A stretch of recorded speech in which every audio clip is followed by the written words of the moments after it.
ఈ సాధనను విద్యా మాత్రమే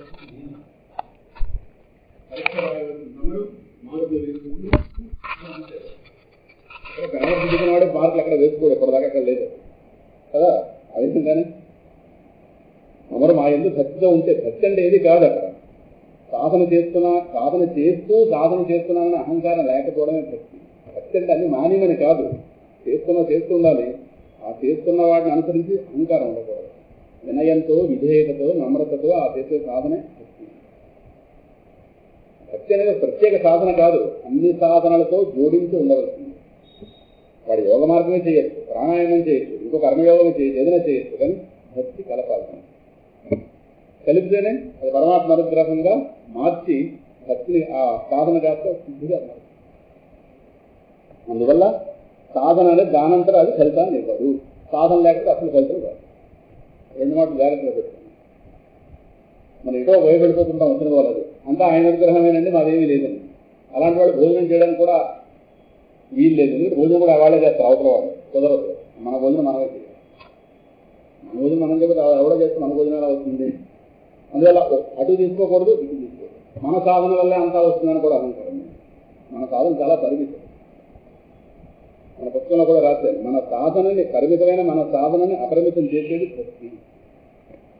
ఈ మాత్రం ఈ నీళ్లు పట్టుకెళ్ళి సముద్రంలో కలిపేస్తే ఈ సముద్రం అంతా అయిపోతాయి, కానీ ఈ నీళ్ళు వేరే కాపురం పెట్టాలి సముద్రంలో. అయిపోతా లేదా? వీటిని సముద్రం అంతా చేయాలంటే ఏం చేయాలి? వీటిని సముద్రంలో కలిపేయాలి. అప్పుడు నీటి కలిసి పెరుగుతుందా లేదా? ఆ విధంగానే మన సాధనని, మన పరిమితమైన సాధనని అపరిమితం చేసేది భగవద్భక్తి. అందుకు పరమాత్మ ఇక్కడ భక్తికి బీజం వేశాడు. ఈ భక్తిని కొనసాగిస్తూ తర్వాత చట్టం అంతా కూడా అప్పుడు చెప్పుకున్నాం కదా. మొదటి 6 అధ్యాయులు కూడా సత్తు త్వం అసి, త్వం ఆ జీవ, త్వం అనే పదం చేసి జీవుడు సూచింపబడుతున్నాడు. సత్ అంటే పరబ్రహ్మం, త్వం నీవు అసి అయ్యున్నావు అనే మహావాక్యంలో ఏదైతే ఉందో ఆ త్వం పదం మొదటి 6 అధ్యాయాల చేత చెప్పబడితే తర్వాత ప్రారంభం కాబోయే 6 అధ్యాయాలు సత్ పదం.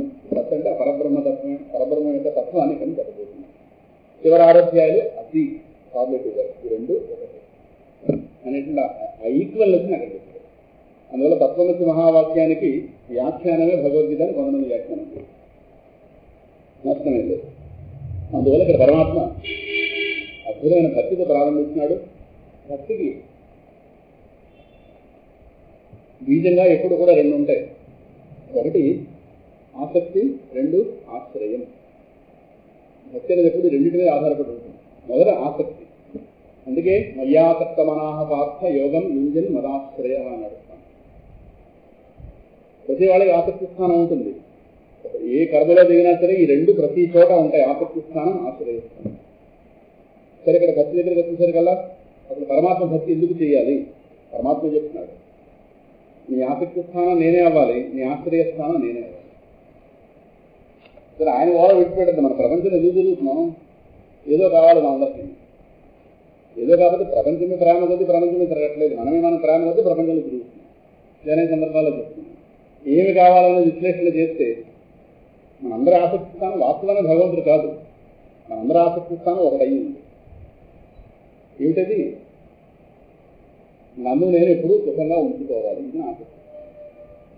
ఇది కాదంటే కుదరదు. ఇక్కడ కాదన్న వాళ్ళు ఇలా కూర్చుంటే క్షణంలో చెప్పించేస్తాను, అది అవునా కాదు. ఎవరైనా సుఖం అయితే చెప్తున్నాను, అదే నాకు ఇది కాదని నాకు వేరే ఉందండి. ఆ వేరే ఉన్నది కూడా దీనికోసం.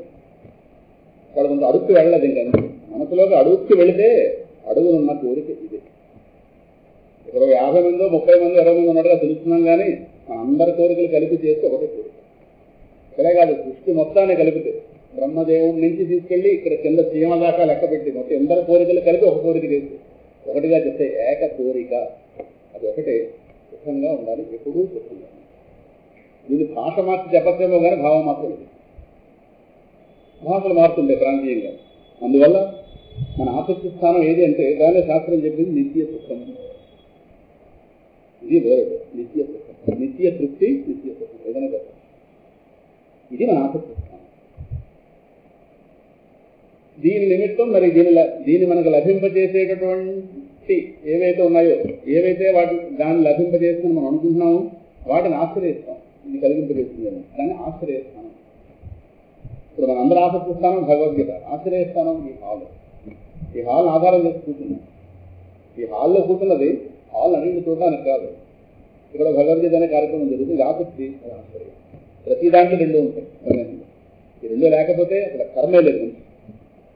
ఎందుకు చేస్తున్నాను, ఎలా చేస్తున్నాను, ఎందుకు వెళుతున్నాను, ఎలా వెళుతున్నాను, బస్సు మీద వెళ్తున్నాను, ఆశ్రయిస్తాను, ఎందుకు వెళుతున్నాను, చీరల ఎగ్జిబిషన్ అలా ఆసక్తి ఇలాగే ఉంటుంది ఎప్పుడు. అందువల్ల మయి ఆసక్తమనాహ, ఆసక్తి స్థానం లేక కర్మకి అడుగు పడదు. కొంతమంది ఆశ్రయ స్థానాలు లేక ఆసక్తి స్థానాలతో ఆగిపోయేవాళ్ళు ఉన్నారు, కానీ ఆసక్తి స్థానం లేకపోతే కర్మకి ఆలోచన మనిషి పడదు. కొంతమందికి పాపం ట్రైన్ ఎక్కాలని ఉంటుంది, ఏదో ఒక ప్రాధాన్యత ట్రైన్ వెళ్లాల్సి ఉంటుంది, ట్రైన్ మిస్ అయిపోతుంది, ఆశ్రయ స్థానం మిస్ అయింది, ఆసక్తి స్థానం. సో వేరే అవకాశం చూస్తారు, ఎలా పడుస్తాను, ఇంకోట. అందులో స్వామి ఆసక్తి స్థానంలో ప్రారంభించారు. నీ ఆసక్తి స్థానం నేనే కావాలి అంటారు పరమాత్మ. ఇందాక చెప్పినట్టుగా నిత్య సుఖమే మన ఆసక్తి స్థానం అన్నప్పుడు దాన్ని ఎవరు నెరవేరుస్తారు? ప్రపంచంలో ఓల్డ్ ఆశ్రయ స్థానాలు ఉన్నాయి. ప్రపంచం ఆశ్రయ స్థానాలకు నిలయం, కానీ ఇవన్నీ ఆసక్తి స్థానాన్ని తీరుస్తాయా? నేను ఇంకా ప్రపంచం కొంత తిరిగే ఉండి ఇంకా అంతా తిరిగాక చెప్తాను. అంతా తిరిగేలోపు దేహం ఉండదు. ఇంకా 10% చూసా 90% చూడాలి. ఓన్లీ 70% చూసిన వాడిని అడిగితే సరిపోతుంది. సరేనా? అంతా చూసినవాడు మన అంతా చూడకలేదు, అంతా చూసినవాడు మాట్లాడి చెప్పుకోవచ్చా? అంతా చూసినవాడు ఎవరో బ్రహ్మదేవుడు మాట్లాడితే సరిపోతుంది. ఎలా బ్రహ్మపదంబు వేదములకు వీక్షింపగారా అని అన్నారు కానీ బోధన గారి భాగవతంలో తేలిగా బ్రహ్మపదం. ఎందుకంటే ఈ ప్రపంచంలో ఏ ఆశ్రయ స్థానమైనా ఆయన గారి క్రియేషన్లో భాగం. మీకు నాకు తెలియకపోతుంది కానీ ఆయన తెలుసుగా. మరి ఆయన గారు తెలుస్తూనే ఉన్నాడుగా. మరి ఆయన ఏమో తృప్తితో కాలిపోయాడా? తెలుసుతోనే కాలిపోతున్నాడు. తృప్తితో ఏం నిండుకోలేదు ఆయన. మరి ఆయన గారి మాట ప్రమాణంగా పెట్టుకోవచ్చా? పెట్టుకోమా? పెట్టుకోకపోతే పోతాం. ఎందుకంటే ఎంత జీవితం, ఒక జీవితం సరిపోతుందా? ఇన్ని ఆశ్రయిస్తాను చూడడానికి తక్కువ ఉన్నాయా? మనకి పని అవ్వడం కావాలా, అన్ని చూడటం కావాలా? మరి అన్ని చూడటం కాదు. మనం పని పూర్తి చేసే మనుషులం కాదు. పని పూర్తి చేసేవాడు ఆలోచిస్తాడు. ఆలోచిస్తే అందుతుంది. ఆలోచించకపోతే అగాధాలు. ఆలోచిస్తే అమృతం, ఆలోచించకపోతే అగాధం. ఆలోచన అమృతం, వేదాంత ఆలోచన అమృతం. ఇక్కడ కూర్చుని ప్రపంచం మొత్తానికి గాలించాలి, జల్లించేయాలి. ప్రపంచం మొత్తం జల్లిస్తే సారం బయట ఉంటుంది, నిస్సారం అడుక్కుపోతుంది. లేదు నిస్సారం బయట ఉంటుంది, సారం అడుక్కుపోతుంది. జల్లించాలి ప్రపంచం మొత్తం. అందుకే స్వామి ఎందుకు యాతన పడతా నేనే చెప్తున్నానుగా. ఆ జల్లించే పని నేను చేస్తున్నాను. ఎంత నా సృష్టి మయి ఆసక్తమనాహ. రామయ్య, నువ్వు చాలా ఆశ్రయ స్థానాలు ఆశ్రయిస్తున్నావు, కానీ నీకు తెలుసో తెలీదో నీ ఆసక్తి స్థానాన్ని నేనే. మరి ఆసక్తి స్థానం ఫుల్ఫిల్ చేయడానికి ఆశ్రయిస్తాను నేనే.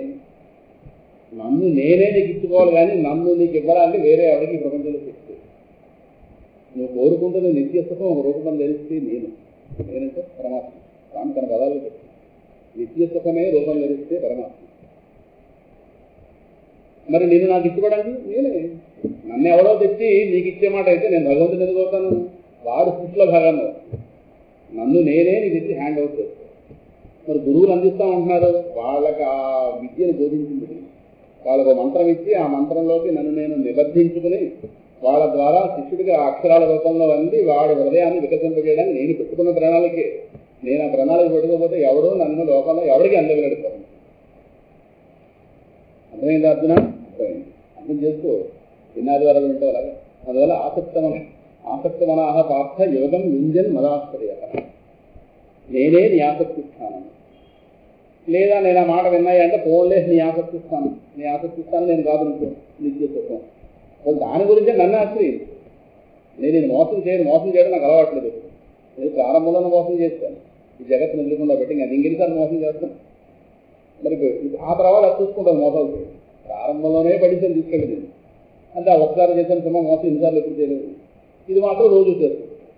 ఇది జగత్తు ఉంది కదా, దానికి ఉన్న పని. అందువల్ల ఎప్పటికైనా సరే ఏదో ఒకసారి మోసం చేశాను, మళ్ళీ నేను వెనక్కి తెచ్చుకోవడం నాకు ఆలోచన ఉంది కనుక మదాశ్రయ అన్నా. నువ్వు కోరుకుంటున్న నిత్య సుఖం నేను అందించక తెలుస్తుంది నేనే నువ్వు కోరుకుంటున్న నిత్య సుఖాన్ని. భగవంతుడికి మరో పేరు నిత్య సుఖం. శాంతి శాంతిద విష్ణుశాసనాలు ఉన్నాయి కదా. శాంతి ఒక రూపం ధరిస్తే భగవంతుడు వేరు శాంతి వేరు కాదు. ఏదో రూపం ధరించగానే మనం చాలా మంది బాగా చీజ్ అయిపోయాడు భగవంతుడు కాస్త. ఆ మాట ఆయనే చెప్పుకున్నాడు. రూపం ధరించగానే ఆ లోకంలో అందరికీ కూడా నవ్వులాట అయిపోయింది అంతే కదా. అందువల్ల నీ ఆసక్తి స్థానం, నీ ఆశ్రయ స్థానం నేనే అవ్వాలి.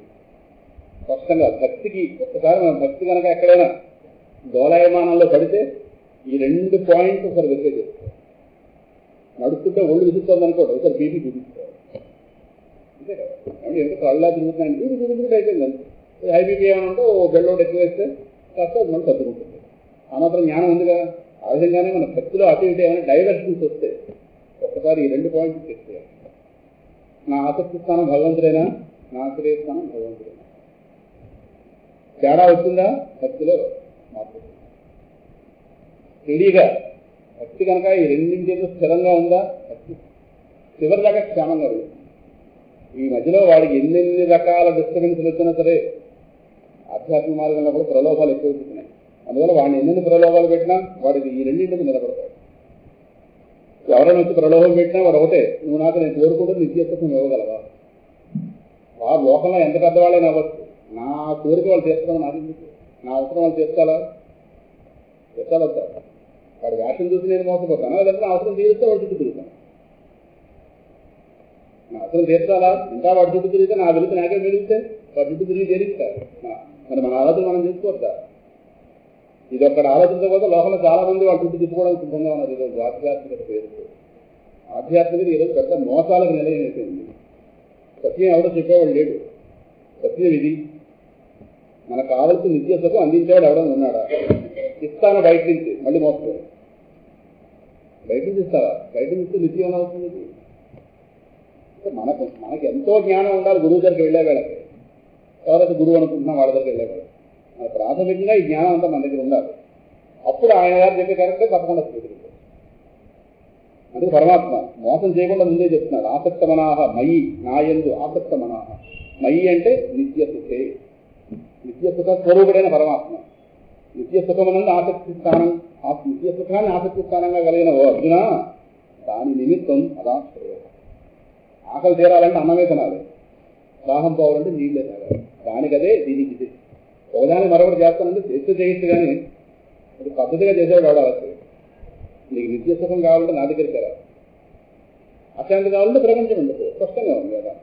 వేదాంతంలో వేదాంతంలో కనిపించిన ఏం లేదు, చెప్పేవాళ్ళు కనిపించింది. ప్రపంచంలో తిరిగి శాంతి రాలేదు ఎక్కడికి వస్తుంది? ఉందని చెప్పారా పరమాత్మ? చెప్పాడు స్పష్టం, మయి ఆసక్త మన నాయందు ఆసక్తి స్థానం ఆశ్రయం. మన ఆశ్రయం కావే నేను ఆశ్రయించాలి అంటే సరే ఆశ్రయిస్తాను, సిద్ధంగా ఉన్నాను. నీ గురించి నాకు తెలియాలి కదా. ఇంటికి బంధువులు వస్తున్నారు, ఆ మాత్రం ఇన్ఫర్మేషన్ వచ్చింది. ఎంతమంది వస్తున్నారో తెలియకపోతే వంట సరిగ్గా చేయగలమా? మనం ఇద్దరు అనుకుంటే 10 మంది చూస్తే కూరలు ఎవరు తెలియదు, ఒకరికి ఒకరు. అన్నం అంటే ఎక్కించేస్తాం, సాంబార్ అంటే తినకుండా ముందు కలిపేస్తాం, అయిపోయింది. కూరలు పోయేద్దా ఎంతమందికి? అందువల్ల ఎంతమంది వస్తారు వెంటనే అడుగుతాం. బాబాయ్ దిగిపోతున్నాం రైలు అనగానే ఎంతమంది రా అడగమా? అందులో ఒకడు రూపాయలు ఓడే కానీ ముగ్గురు తిండి తింటాడు, మరి వాడికి కూర ఎక్కువ జరగదు. అలాంటి భీములు ఉంటారు ప్రతి ఇంట్లో. అందువల్ల ఇంత వాళ్ళు పెట్టి అప్పుడు ఇంటి పక్క ఉండి పిలిచి హెల్త్కి కూరలు జరగద్దా? వాళ్ళ రత్నాచలు ఎక్కించారు, విజయవాడ ఎక్కేక ఫోన్ చేశారు. 5 గంటల్లో విశాఖపట్నంలో ప్రత్యక్షం. పోయొచ్చు, ఓడి కాదు కూరలు. కొంతమంది అవి పోసేవాళ్ళు పోస్తారు, కానీ మా ఇంట్లో పద్ధతి కూర పోయాలిగా. ఈవిడ శక్తి దానిలో పక్కన రావడం అప్పు చేసుకోవాలి. గబగబా పోతే వాళ్ళు భోజనం చేసే కానీ వంట అయిపోతుందా? ఇక్కడ ఎగురుతాం కానీ ఎగిరితే ఎగరస్తే కానీ వంట ఉండాలి కదా. పాప స్వచ్ఛంగానే బయలుదేరే వాళ్ళకి చుట్టాలు దిగుతుంటారు, కార్యక్రమాలు అయిపోతాయి. గోలలో ఇది గోలలో. సో నీ గురించి వాళ్ళు సమగ్రంగా తెలియకపోతే నువ్వు ఎందుకు చెప్పించే ఆసక్తి స్థానంగా పెట్టుకొని నువ్వు మోసగడవేమో. మనం డౌట్ చేయాలి. పరమాత్మ అదే అంటున్నాడు, నన్ను కూడా డౌట్ చేయాలి, నన్నే మోసపోదు. నా విషయం చెప్పగానే నమ్మేదేమి సరే ఏమో అసంశయం సమగ్రమ్మ. మోసగాడు కాదు కాబట్టి దాని గురించి స్పష్టంగా చెప్తుంది. మోసగాడు రకరకాల మోసం చేస్తాడు. అర్జున చెప్పగానే వెంటనే నన్ను ఆసక్తి స్థానంగా నమ్మీకు, ఆశ్రయ స్థానంగా కూడా నువ్వు కూడా కొంచెం ఆలోచించు. అందువల్ల నా గురించి అసలు పూర్తిగా చూసారా, ఎక్కడన్నా ఈ ఆయా కులాల వాళ్ళు పెళ్లి కార్యక్రమాలు పెడుతుంటారు, పరిచయాలు. ఏదో సంబంధాలు కాదు, ఈ సంబంధాలు ఆ సంబంధాలు మీ లిస్టు వెళ్ళకి ఇచ్చుకోండి కానీ వెంటనే వాడు అక్కడ నిలబడి ఏదో మా అబ్బాయి ఇదండి ఇక్కడ చదువుతున్నాడండి, అమెరికా అండి, ఉద్యోగం ఇంత వాడు తెలియదు చెప్పాలి. నచ్చిన వాళ్ళందరూ వాళ్ళ ఫోన్ నెంబర్ అలాగే కూతురు ఉన్న వాళ్ళకి అలా స్టేజ్ మీద చెప్తే నలుగురు పరిచయం అవుతుంది, పరిచయ వేదికలు. అలాగే బాబు ఈయన కూడా పరిచయ వేదిక ఎక్కుతున్నాడు. నా గురించి నేను చెప్పుకోవద్దా, చెప్పుకుంటేగా రాజేంద్ర భక్తి చేస్తాను. సగం చెప్పించి నేనే విడిచిపెట్టి నేను అతను దయం సమగ్రం. ఇది అర్థమైతే నీకు నా గురించి సందేహం ఉండదు. ఏ సందేహం కలగకుండా చెప్తాను, సమగ్రం స్పష్టంగా చెప్తాను, పరిపూర్ణంగా నా గురించి పూర్తిగా నన్ను నీకు ఎంతవరకు మాటలతో వ్యక్తపరుచుకోగలను అందువరకు చెప్తాను. అందువల్ల 7వ అధ్యాయం సమగ్రమైన అధ్యాయం. ఎందుకంటే సమగ్రం పదం ఆయనే పాడారు. ఇంక ఇటుపై ఇక భాషతో పని లేదు. భాష అనే దాంతో ఎక్కడి దాకా వెళ్ళగలమో భగవంతుడు అక్కడి దాకా తీసుకెళ్తుంది. అటుపై ఇక భాషతో పని లేదు, భాష వెళ్ళదు కూడా. మరి ఎలా వెళ్ళాలి అనుభూతి. అదే నారద సూత్రాలు సాయంకాలం చెప్పుకుంటున్నాగా అందులో సూత్రం వస్తుంది. అనిర్వచనీయం ప్రేమ స్వరూపం. భగవంతుడి యొక్క స్వరూపం అనిర్వచనీయం, ఇండిస్క్రైబుల్, వివరించలేము, భాషతో నిర్వచించలేము, అనుభవించలేము. అక్కడ దాకా తీసుకెళ్తున్న ఆ పాయింట్ తప్పిపోతుంది. అందువల్ల అసంశయం సమగ్రం అంటే నా గురించి నీకు సందేహం మిగిలిపోయినా భక్తి సరిగ్గా చేయలేదు, నా గురించి నీకు అరకొరిగా తెలిసినా భక్తి పోతుంది. వస్తున్నారో లేదో తెలియకపోయినా వంట సరిగ్గా చేయలేం, ఎంతమంది వస్తున్నారో తెలియకపోయినా వంట సమగ్రంగా చేయలేం. స్పష్టమైన డేటా ఉండాలి. యథా ఏ విధంగా అయితే నా గురించి నీకు సందేహరహితంగా సమగ్రంగా తెలుస్తుందో తత్ దానిని యథా జ్ఞాస్యసి, ఏ విధంగా అయితే నా గురించి నీకు సమగ్రమైన సందేహరహితమైన జ్ఞానం తెలుస్తుందో తత్ దానిని శృణు, నా ద్వారా విను. అక్కడ పరమాత్మ తనను తాను ఎక్స్ప్లోర్ చేసుకుంటాడు, సెల్ఫ్ ఎక్స్ప్లోరేషన్. కొంతమంది పాపం తేడా ఉన్నవాళ్ళు ఎప్పుడు ఉంటారుగా. పరమాత్మ ఆయన గొప్పలు ఆయన చెప్పుకున్నాడు, ఆయన గొప్ప ఆయన చెప్పుకోలేదు, ఆయన స్వరూపం అని చెప్తున్నాడు. నాకు 100 కోట్ల ఆస్తి ఉంది, నాకు 100 కోట్ల ఆస్తి ఉందని చెప్తే గొప్ప ఏంటిది? నా ఆస్తిని అయితే ప్రకటించుకున్నాను అంతే. నాకు 100 ఉండి 1000 ఉన్నాయి, 100 ఉండి 1000 అని చెప్పుకుంటే అది గొప్పది. ఇప్పుడు ఆస్తులు ప్రకటించండి అని చెప్పినప్పుడు నాకు ఎంత ఉందని చెప్పాలి అంతే. అది గొప్ప ఏంటది? చెప్పబోతే తప్పు, ఎక్కువ చెబితే తప్పు, ఉన్నంతా చెప్పడం తప్పే ఉంటుంది. అలాగే పరమాత్మ తన యంత్రవాడే చెప్తున్నాడు. యంత్రవాడు చెప్పకపోతే భక్తి ఎలా కలుగుతుంది? భక్తి అంటే మనం తీసుకెళ్లి పూర్తిగా పరమాత్మకి, ఎలాగైతే ఆడపిల్లని తీసుకెళ్లి మగపిల్లడికి అప్పచెప్తాము పెళ్లి పేరుతో, అలాగే మన జీవితం మొత్తం పట్టుకెళ్ళి పరమాత్మ పళ్ళెల్లో పెట్టి, భక్తి అనే పళ్ళెల్లో పెట్టి పరమాత్మకి అప్పగించాలి. ఇది అర్థం కావాలంటే ఆయన స్వరూపం తెలియాలా, ఆయన యంత్రవాడే తెలియాలా. కపటం చేసేవాడు, మోసం చేసేవాడు అయితే జీవితం అసలు చెప్పుకుంటామా? ఏమో పోదా జీవితం. మరి ఆయన గురించి ఆయన చెప్పుకోవాలా? మరి ఆయన గురించి ఆయన చెప్పుకుంటే ఇది యథార్థం ఏది గ్యారంటీ అండి అంటే వెంటనే దీన్ని ప్రమాణంగా స్వీకరించినటువంటి ఆచార్యుల వారు లాంటి వాళ్ళు మహానుభావులు తర్వాత ఆ మార్గంలో ఆ మాట పట్టుకుని వెళ్ళి వాళ్ళు ఫలితం పొంది చూశారు. ఆయన పరమాత్మ మధ్యలో చాలా మంది ఉన్నారు ఆచార్యులు, వాళ్ళందరూ ఈ శ్లోకాన్ని ప్రమాణంగా స్వీకరించాలి, పెద్దల మార్గంలో వెళ్ళండి అంటారు. ఆయన మాటను నమ్మకపోదు, పెద్దల మాట నమ్ముతాంగా. ఎందుకంటే ఇంతమంది మోసపోరుగా ప్రపంచంలో ఆచార్యుల వారు భాష్యం దాచారంటే ఇది ప్రమాణ గ్రంథము. ఆయన ప్రమాణం దాన్ని ముట్టుకోవడం. ఇప్పుడు మాట్లాడేటంటే అది స్వీకరించవలసిన గ్రంథం, స్వీకరించవలసిన అంశం కాబట్టి ఇప్పుడు మాట్లాడాలి. ప్రమాణకర్తలు ఉన్నారు సంప్రదాయానికి, వాళ్ళ మాటలో లేదా. ఇక్కడ పరమాత్మ జ్ఞానం దేహం సవిజ్ఞానం ఇదం వక్ష్యామి అశేషత. మళ్ళీ చెప్తున్నాడు, సమగ్రంగా చెప్తాను అని చెప్పాడు, అక్కడితో తృప్తి లేదు. ఇంకా పరమాత్మ ఇంకో విశేషం వేశాడు, అశేషత, ఏది మిగుల్చుకోకుండా వక్ష్యామి ఇది చెప్తాను. దేన్ని? నీకు అహం నేను సవిజ్ఞానం జ్ఞానం, విజ్ఞాన సహితమైన జ్ఞానాన్ని నీకు సంపూర్ణంగా అందిస్తాను. ఏది మిగుల్చుకో, మిగుల్చుకుంటే నష్టం ఏంటి? మిగుల్చుకుంటే నష్టం ఏంటంటే నువ్వు సమగ్రమైన భక్తి చేయలేవు. అందుకే భక్తి సరిగ్గా చేయలేకపోతే పరమాత్మ జ్ఞానమే వినాలి. మళ్ళీ సమగ్రత రాలేదు అని అర్థం. సమగ్రత వచ్చిందా లేకపోతే భక్తి చేస్తాం. సమగ్రమైన జ్ఞానం అందడం వేరు, భక్తి ప్రారంభించడం రెండు కావు. ఇవి సాదే భక్తులు. అందులో మళ్ళీ జ్ఞానం గురించి వినాలి. వింటే ఒకసారి మైండ్ లెవెల్స్ మళ్ళీ ఎక్కిస్తాడని భక్తి ప్రారంభం. అందువల్ల సవిజ్ఞానం జ్ఞానం, జ్ఞాన సహితమైనటువంటి అదే విజ్ఞాన సహితమైన జ్ఞానాన్ని నీకు అందిస్తాను. ఇక్కడ విజ్ఞానం అనే పదానికి అర్థం ఏంటంటే పరమాత్మకి అనంతమైన జ్ఞానం ఉండొచ్చు, కానీ మనకు అందుబాటులోకి వస్తేనే అది మనకు. విమానం అలా వెళ్ళిపోతే మనం ఎక్కడైనా అది ఎక్కడొక్కడ ఏరోడ్రోమ్లో దిగుతుంది కాబట్టి మనం వెళ్ళి పద్ధతిగా ఎక్కగలుగుతాం. మనకు అందుబాటులో లేకపోతే ప్రయోజనమే ఉంది. అలాగే ఆయనకి ఎంతైనా జ్ఞానం ఉండొచ్చు, మనకు అందుబాటులోకి రావాలా? అనంతమైన పరమాత్మ జ్ఞానాన్ని మనకు అందుబాటులో తెచ్చేది విజ్ఞానం. అది విజ్ఞాన సహిత జ్ఞానం. విజ్ఞానం అంటే ప్రాక్టికాలిటీ. మన ఇంద్రియాలు అందుకోగలిగేటటువంటి లెవెల్లో దింపుతాడు పరమాత్మ. దేనితో? లేదనుకోండి మనం అందుకోలేం కదా. ఇందులో ఎంతో అన్నం ఉండొచ్చు, మనకు అంతలో వేయడానికి గెరిట ప్రధానం. గెరిట వంటిది. ఇందులో అన్నం జ్ఞానం అనుకుంటే గెరిట విజ్ఞానం. నా జ్ఞానాన్ని నీకు అనుకూలంగా చేసి నీకు పంచుతాను, అదే నీకు విజ్ఞానం. అప్పుడు నీకు నా జ్ఞానం యాక్సెసిబిలిటీ వస్తుంది, నేనేమిటో అర్థం చేసుకోగలవు. బుద్ధికి మెల్లమెల్లగా నా జ్ఞానాన్ని ఫీడ్ చేస్తాను, రకరకాల ఉదాహరణలు, రకరకాల ప్రక్రియలు చెప్పి. అప్పుడు పరమాత్మ అంటే ఓ అని జ్ఞానం గ్రహించవలసిన బుద్ధే. బుద్ధికి మాటల ద్వారా లోపలికి వెళ్ళాలి. ఇంతకన్నా మనిషిని ఏ విధంగానూ ఇంకో రకంగా సుఖపెట్టలేము ప్రపంచం. అది తర్వాత 2 వాక్యాలు అర్థమైతే మనకు అర్థం. నిన్న చెప్పాను మీకు, వాళ్ళ అనంత వస్తువు గురించి స్పష్టంగా చెప్తాను అని. పరమాత్మ చెప్పబోతాడు కాబట్టి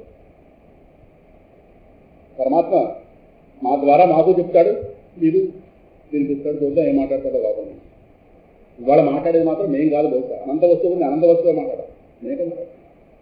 అందువల్ల అనుభవంలోకి తెచ్చుకోగలిగే జ్ఞానం విజ్ఞానం. అనుభవంలోకి రానంతసేపు జ్ఞానం, అనుభవంలోకి వస్తే విజ్ఞానం.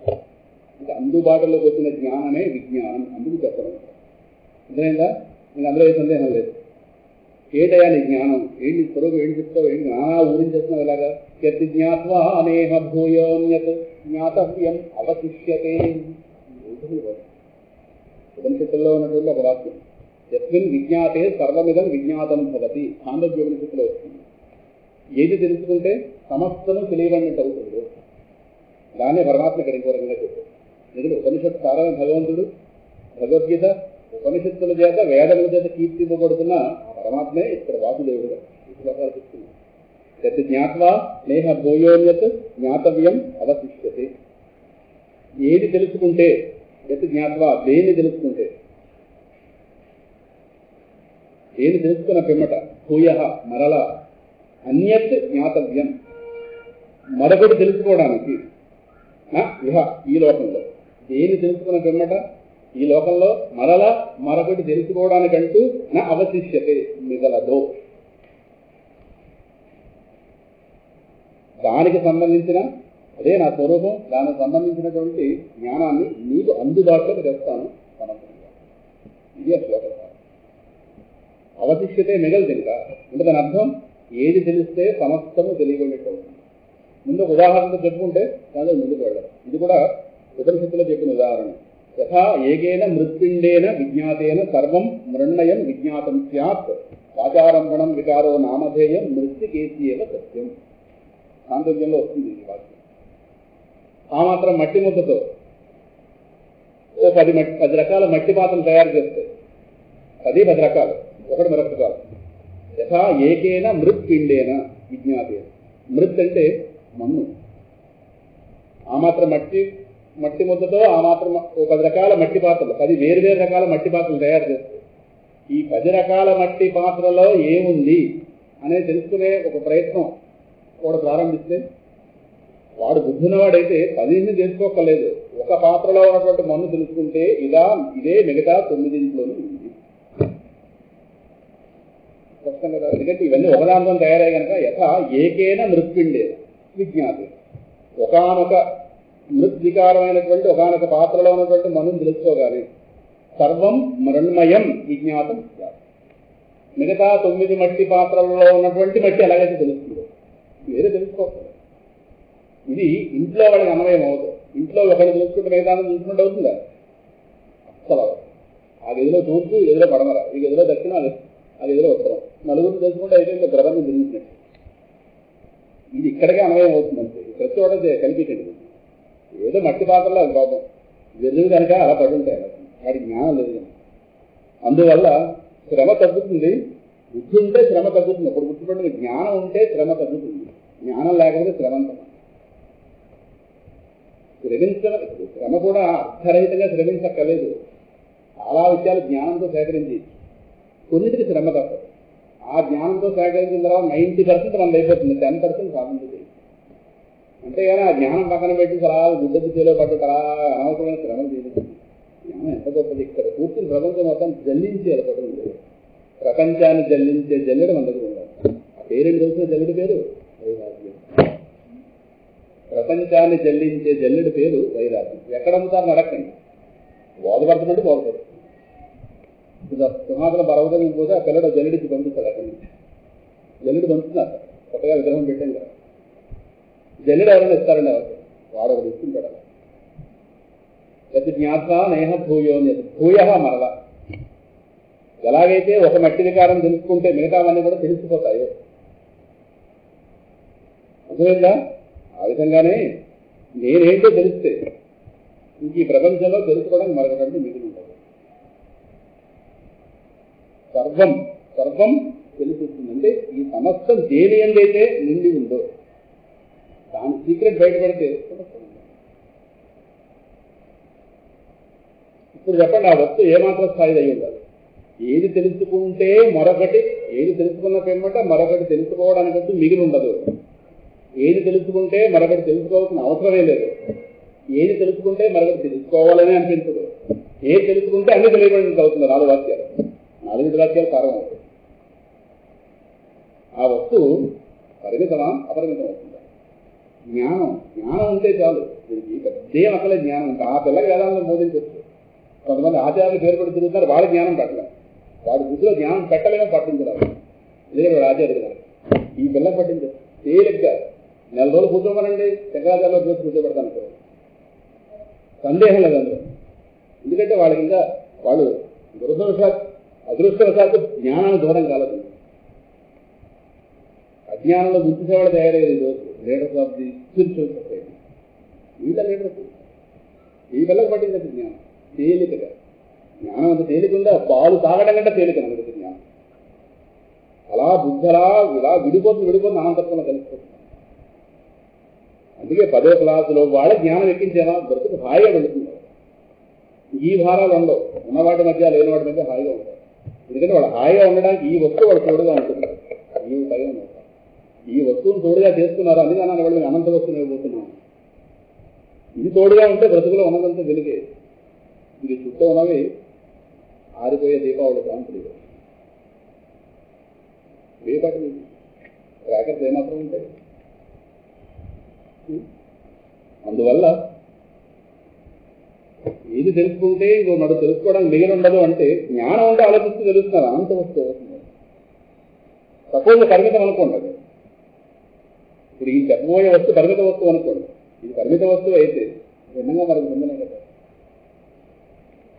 ఈ ప్రపంచంలో ఒకటి తింటే మనకు తిన్నట్టు అవుతుందా? ఎందుకు అవ్వదు? ఒకటి చూస్తే మనకు చూసినట్టు అవుతుందా? ఆ ఒకటిని ఇప్పుడు చూస్తే మరోసారి చూసినట్టు అవుతుందా? మనం తెల్లారైతే ఇంట్లో వాళ్ళు రోజు 100 సార్లు చూస్తున్నారు. 100 సార్లు మనొకరిని చూసారా? లోపల ఎన్ని మారుతున్నాయో ఫీలింగ్. మనిషి ఒకడే ఇంట్లో ఫీలింగ్లో అసలు ఉదయం సాయంకాలం దాకా మన 100 ఫేషియల్ రీడింగ్స్ కి 100 ఫోటోలు చూసారనుకోండి. రాత్రి చూపించారనుకోండి పడుతున్నా వాళ్ళకి మనం భయం వేస్తుంది కూడా. ఇది ఇంతకాలం ఉన్నానని. లేదు నేను ఒకనే మన ఒకనే చూస్తున్నారా? కాదు, మనలో రకరకాలు.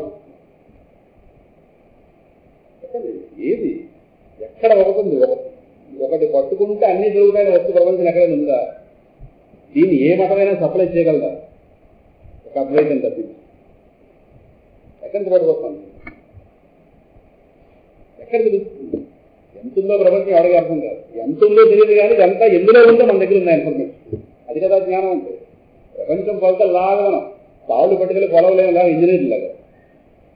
3 సెంటీమీటర్ల అన్ని కిలోమీటర్ల అన్ని పొడవులా అది ఎవడో కొలవలేకపోతే ఇప్పటిదాకా. ఇది ఎంతుందో మనకు తెలియదు కానీ ఇది ఎంతుందో ఇది మొత్తం సమస్తం దేనిలో ఉందో దానికి సంబంధించిన జ్ఞానం మన దగ్గర ఉండాలి. ఇప్పుడు చెప్పండి, దీని కీలకం మన దగ్గర ఉందా లేదా? అది జ్ఞానం. ఇక్కడ కూర్చొని లింగు చెప్పచ్చు ప్రపంచం మొత్తాన్ని. మీటర్తో నొక్కితే అక్కడెక్కడో మీటర్ నొక్కితే ట్రైన్ స్టార్ట్ అవుతుంది. మోడీ గారు ఎక్కడెక్కడో కూర్చుని ఏదో మీటర్ నొక్కగానే ఇప్పుడు ప్రారంభోత్సవాలు రాలైపోతున్నారు. వాళ్ళకి కాళ్ళు నొప్పులు ముడుగుల నొప్పులు. ఢిల్లీలో కూర్చుంటాడు ఆయన. కూర్చుని ఏదో నొక్కగానే ఇక్కడ కాస్తే ట్రైన్ స్టార్ట్ అవుతుంది. ఇక్కడ లోకల్లో ఉన్నవాళ్ళు కార్యక్రమం నడిపిస్తున్నారు. ఆయన గారు మీటర్ నొక్కుతారు. ఇక్కడంతా కంప్యూటరైజేషన్ అయిపోయింది కనుక. అలాగే ఇక్కడ కూర్చుని మనం మీటర్ నొక్కితే ప్రపంచం అర్థం అవుతుంది. అదేంటి అద్వైత జ్ఞానం. మనకు పిచ్చి వాళ్ళే తిరుగుతున్నాం. ఎందుకని తిరుగుతాం ప్రపంచానికి? అసలు క్షణానికి 1000 రకాలుగా మారుతుంది ప్రపంచం. ప్రతిదీ చూడగల ప్రపంచంలో మనకున్న ఈ దేహ పరిమితి ఏర్పడుతుంది. అందువల్ల ఏదైతే ఆయన చెప్తున్నాడో ఆ ఎత్తు అన్నది అనంతం అయి తీరాలి.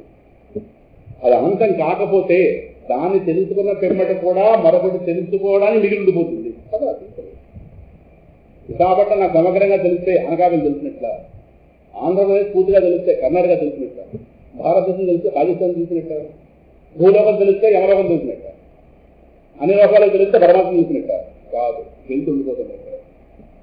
వెళ్ళింది ఇలా వెళ్ళండి, జ్ఞానం ఆలోచించాలి. ఆలోచిస్తేనే అంత అందుతుంది. ఇది ఆలోచించకపోతే ఏమవుతుంది? ఆలోచిస్తేనే పరమాత్మ తెలుస్తుంది. ఇక్కడ కూర్చుని వీడు సైంటిస్ట్, నిజమైన సైంటిస్ట్ వీడు. ఇక్కడ కూర్చుని ప్రపంచం మొత్తాన్ని చేతిలో చూసుకోవాలి.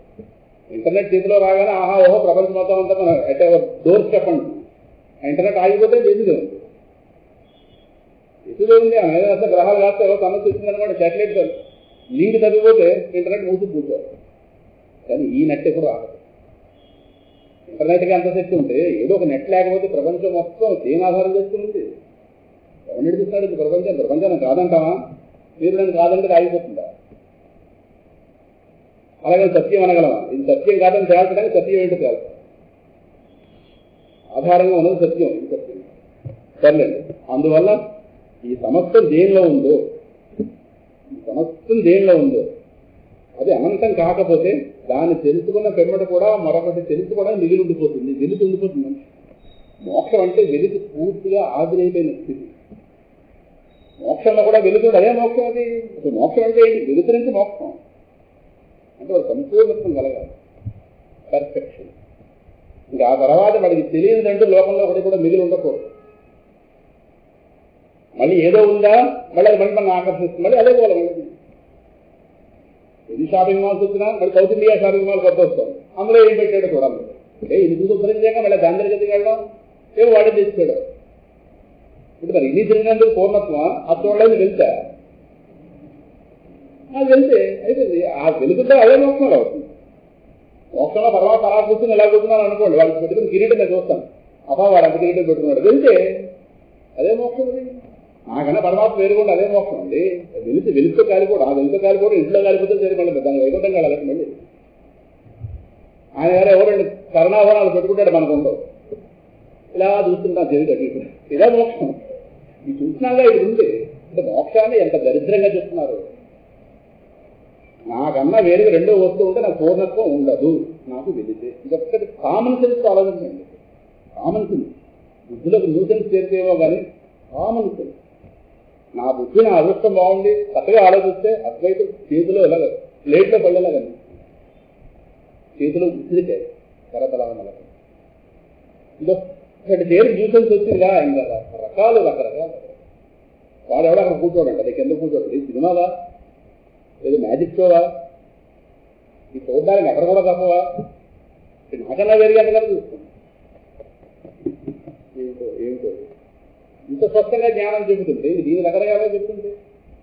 ఏది తెలిస్తే సమస్తము తెలియబడినట్టు అవుతుందో అది అనంతం అవుతుందా, పరిమితం అవుతుందా?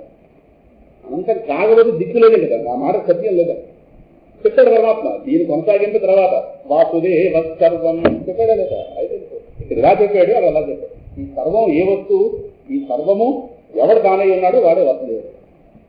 సర్వమని ఎప్పుడైతే అన్నామో ఇదా అదా ఇదా అదా అని ప్రశ్నించడానికి అర్థం లేదు. ఆ పదంలో గొప్పతనం సర్వం తెలిసినది తెలియదు, నేను కానిదంతా మొత్తం అది అంతుందో నాకు తెలియకపోవచ్చు, కానీ ఇదంతా కూడా ఒకే పరమాత్మ. వాడికి చిన్నం కానిది వాడి యొక్క చిత్ర వికృతి అర్థమైపోతుంది. పంచీలో ఎన్ని మామిడికాయలు ఉన్నా తెలియకపోవచ్చు, మామిడికాయలు కలిగిన పచ్చి కనిపిస్తుందిగా, అయిపోతుంది. ఎన్నున్నా అందులోనే పడి ఉంటాయి, వాటి లెక్క మనకెందుకు? ప్రతి జ్ఞాత్వా నేహ భూయంలో జ్ఞాతవ్యం. ఇప్పుడు రండి అనంత వస్తువు. అందుకే పరమాత్మ తర్వాత చెప్పాడు, ఏమయ్యా ఈ వస్తువు ఏదైతే ఉందో ఇది అనంత వస్తువు. అనంత వస్తువు గురించి వివరణలోకి వెళదాం. దీన్ని పెద్ద వాళ్ళే మిస్ అయిపోతున్నారు. మనుష్యానాం సహస్రేషు కశ్చిత్ యతతి సిద్ధయే. ఏ మోక్షగాములు ఎక్కువ మంది ఎందుకు తయారవరు? మనుషులకే ఉంది, 3 మంది ఉంటారు, కానీ నా గురించి ప్రయత్నించేవాళ్ళు ఏ కొద్ది మంది ఉంటారు.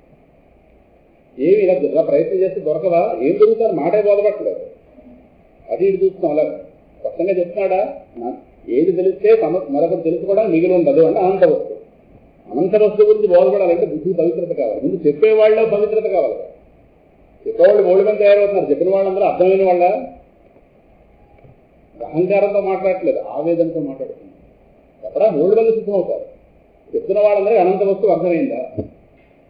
అనంత వస్తువు అర్థమైతే నేను వాడికి స్పష్టంగా చెప్తే వాడు మరుక్షణ వాడు మారాలి. వాళ్ళు మనిషి యొక్క ఆవేదనలకు ప్రతి చెప్పేది అనంత వస్తువు యొక్క జ్ఞానంతో. లేదా ఆవేదన మిగిలిపోతుంది, ఏదో రకమైన ఆవేదనకు పూర్ణాహుడు పలికియాలి. అంతే మాత్రం నేను అంతా నిండున్నా అని చెప్తుంటే వాడి గురించి ఏవో అపోహలు. ఎలా ప్రపంచం గురించి అపోహలు, పరమాత్మ గురించి అపోహలు. ఇంకా సుఖపడినవరా ఈ సమాజంలో? సుఖపడినవరా? ఇంట్లో వాళ్ళు అలా సుఖపడిన పడతారు. వేదాంతం కూడా సుఖపడి కదా. వేదాంతం మార్చి చెప్తుంటే ఇంకా అలా మార్చి చెప్పడంలో చాలా మంది చేయలేకపోతున్నారు. ఏదో పరమాత్మ కానీ భూతంలా చూపించడం, దెయ్యంలా చూపించడం, ఏదో ఉన్నది ఉన్నట్టుగా చెప్తే అందరికీ పరమాత్మ అందుబాటులో ఉంది. నీకన్నా దగ్గరగా ఉన్నాడని చెప్పండి, చూద్దాం పరమాత్మలో వాడుకుంటారో లేదో. ఎక్కడెక్కడో కూర్చున్నాడు మనకేమంటారంటే పెద్దవాడు కదన్నా. అదే ఎమ్మెల్యే ఎంపీరా దూరంగా ఉండడం అంటే అనంతం అంటే నీకే అర్థం కాదు. నీకన్నా నీ ప్రాణం కన్నా దగ్గరగా ఉన్నాడా అని చెప్పాలని చూద్దాం. వాడు ప్రహ్లాదు కాకపోతే ఏమవుతాడు? విన్నవాడు ప్రహ్లాదు నారదుడిలాగా నిజాయితీగా చెప్తే విన్నవాడు ప్రహ్లాదు కాకపోతే ఏమవుతాడు? నిజాయితీని పక్కన పెట్టి మోసాలు చేయడానికి చెప్తే ఇలా తయారు. హిందీలు నింపుకోవడానికి మా సంస్థలు నింపు పెద్దలు చేసుకోవడానికి ఇందుగా లేదా అంటారు. మనిషిలో ఉన్నటువంటి దుఃఖాన్ని నార్పడానికి కదా. నిజాయితీ చెప్పాలని నారదుడు ఏం దాచుకున్నాడు? అది స్పష్టంగా చెప్పాడు. విష్ణు జ్ఞానం కలగలేదా పిల్లవాడికి? గర్భంలో ఉన్నవాడికే కలిగితే ఏది అక్కడ గర్భంలో ఉండగా నానా దురవస్థల్లో ఉండగా నిజాయితీగా పైకి వచ్చిన వాడు చెప్పి జ్ఞానం ఎందుకు కలగదు?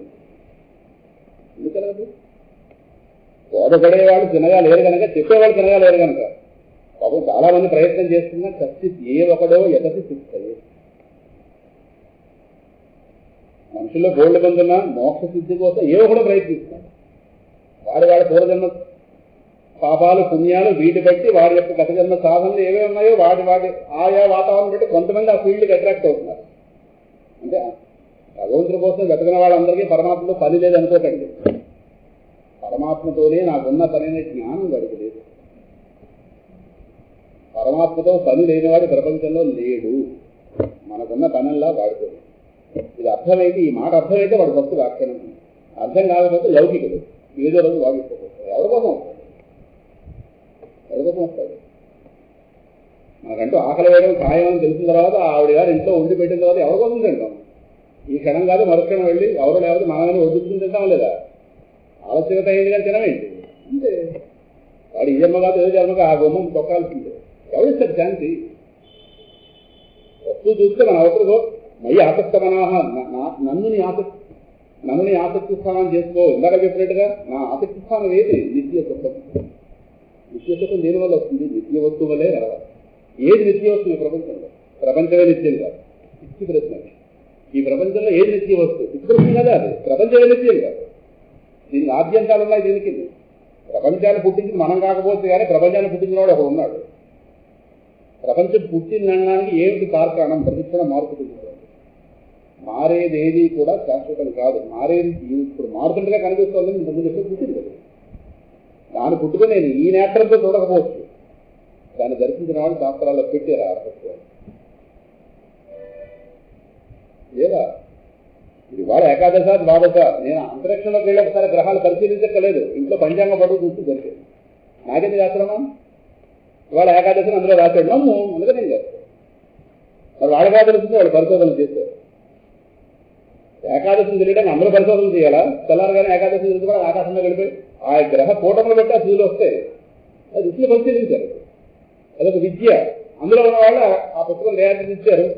ఆ ప్రమాణంగా పెట్టుకుని వాళ్ళ ఏకాదశి ద్వాదశి వాళ్ళ తీసి ద్వయం రకరకాలు మాట్లాడుతాం. వర్జం దొరుకుతాం. ప్రతిదీ మనం పరిశోధిస్తున్నాం. మనకంటే ఒక పుస్తకం ఉందిగా, ఉందా లేదా? అలాగే నిత్య వస్తువు అంటే పుట్టినది ఏది కూడా నిత్యం కాదు. ప్రపంచమే నిత్యం కాదు. ఏది నిత్యం? కాలానికి లోపల ఉన్నది ఏది కూడా నిత్యం కాదు. కాలమే నిత్యం కాదండి. కాలం ఎవరిని ఎక్కువ కాలం ఉండనివ్వదు. చూసే కొంతమంది ఇంట్లో అంటారు, మీరు ఆ పిల్లని తీసుకెళ్తుంది ఆవిడ ఎవరింటికో.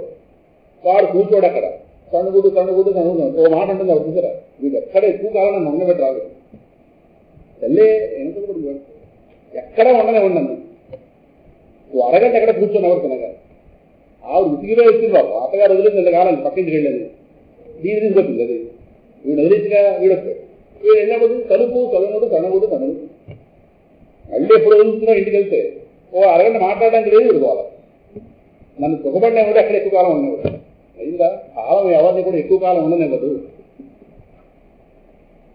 ఎక్కువ కాలం ఉండనివ్వదనే కాలం అంట ఇప్పుడు చెప్పండి కాలంలో భాగమైనది ఏది కూడా నిత్యమయ్యే అవకాశం ఎవరు కాలానికి కూడా ఆధారము వాడు నిత్యం అది అనంతరం కాలానికి కూడా కాలం ఉంది కాలానికి కూడా బిగినింగ్ ఉంది సృష్టి మొత్తం ఎక్కడి నుంచి కలిగిందో ఆ వస్తువు అదే కాలస్వరూపం అది పరమాత్మ ఈ అనంతమైన వస్తువే అర్జున నువ్వు తెలుసుకున్నా తెలుసుకోకపోయినా నీకు అర్థం కానే కాకపోయినా నీ లోపల ఏదో ఒక కోరికందిగా నిత్య సుఖం పొందాలి ఎప్పుడు సుఖంగా ఉండాలి దాన్ని కలిగించగలిగే వస్తువు ఈ వస్తువు నిత్య సుఖం ఉంటున్నావా నిత్యం ఉండే సుఖం ఉంటున్నావా నిత్యం ఉండే సుఖం అంటే పరిమితమా అపరిమితమా జ్ఞానం మళ్ళీ జ్ఞానం ఉపయోగించండి సరిపోతుంది నిత్యం ఉండాలంటే పరిమితమా అపరిమితమా పరిమితం అంటే ఒక టైంలో ఎగిరిపోయిందని అర్థం కామన్ సెన్స్ నిత్య సుఖం అంటే అపరిమితం అపరిమితమైన సుఖం అపరిమిత వస్తువు వల్ల వస్తుందా పరిమిత వస్తువు వల్ల అది దానికి జ్ఞానం ఉపయోగిస్తుంది నాకు కావాల్సిన అపరిమితమైన సుఖాన్ని అపరిమిత వస్తువే ఇవ్వాలి నాకు కావాల్సిన అపరిమిత సుఖం 1వ శ్లోకంలో చెప్పింది దానికి పరిష్కారం 2వ శ్లోకంలో పరమాత్మ చెప్పాడు ఇప్పుడు ఏదైతే మనం చెప్పుకున్నామో ఏది తెలిస్తే సర్వం తెలియబడినట్టు అవుతుందో అది అపరిమితం అవుతుంది ఇప్పుడు అది తప్పించి నా యొక్క ఈ కోరికకి వేరే పరిష్కారం ఏమైనా ఉందా ఇప్పుడు వంకాయ లేకపోతే నా బెండకాయ తింటే నా ప్రాణం బతుకుతుంది చచ్చిపోతుంది ఈ వస్తువుకి ఏదైనా సరే ఇంకోటి ఉందా ఇది ఏమంటే ఇది లేదండి ఇంకో దాంతో మీరు కాస్త మీ యొక్క అశాంతిని తొలగించుకోండి లేదు 2 అనంత వస్తువులు ఎక్కడెక్కడ ఉండవు అనంత వస్తువు ఇప్పుడు 1 వితౌట్ సెకండ్ దానికి అదే పరిష్కారం అంతే ఇంక 2వ లేదు ఇంకంతే ఏమంటే మీ ప్రాణం తీసేస్తామంటే ఇంకో విధంగా బతకండి ఏది పిచ్చి మాట అదే ఎలా బతుకుతాం ప్రాణంతోనే బతకాలి ప్రాణానికి ఇంకోటి ఉందా మళ్ళీ లేదుగా అదే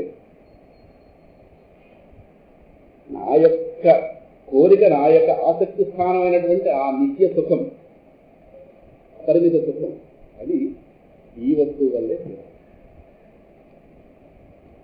తీరకపోతే ఏముంటుందో వేరే మనం అడగక్కల ఏముంటుంది ఇది ఉందా లేదా ఇప్పుడు తీరకపోతే అశాంతి ఉంటుంది అశాంతి అవుతుంది ఏముంటుంది కొత్తగా ఏమవుతుంది ఎక్కడ సరిపోతే ఇప్పుడు అశాంతి ఎందుకు ఉందో మనకు స్పష్టత ఉండాలా మనకి ఏం కావాలో స్పష్టత ఉండాలి దేని వల్ల తీరుతున్న స్పష్టత ఉండాలి లేకపోతే ఏముంటుందో కూడా స్పష్టత ఉండాలి ఇప్పుడు ఏముంది హాయిగా ఉన్నా అశాంతిగా ఇది హాయిగా అశాంతి మౌనంగా ఏదున్నా మొహన వెలుగు లేదు ఏది లేకపోతే వెలుగు ఉండదు అలా ఏదో ఇసులో వాసుదేవాన్ని అలా దేహాన్ని మోస్తూ ఆ గదిలో అడుగుతూ ఇడుగుతూ ఉన్న పనే ఉంది ఓ 4 గదులు కట్టుకుంటాం కనుక ఆ గది ఈ గది కట్టుకున్నాం కాబట్టి గోడలు దులుపుకుని ఎవరు చేసుకోవాలి రోజు ఒకటి ఉంది 24 గంటలు వెళ్ళాలి 8 గంటలు ఎదులో పోయినా 16 గంటలు ఈ కట్టలు మార్చి ఏదో ఆ గోడ దొరికి ఈ పుస్తకాలు సర్ది బీరవాలు సర్ది నిలబడ్డారు ఇది ఏదో సంప్రదాయాలు నిలబడతాయి కానీ లోపల ఉన్నటువంటి అసంతృప్తి పోయే అవకాశం లేదు ఎందుకంటే బీరవా దొరికితే ఆనంద వస్తువు దొరకదు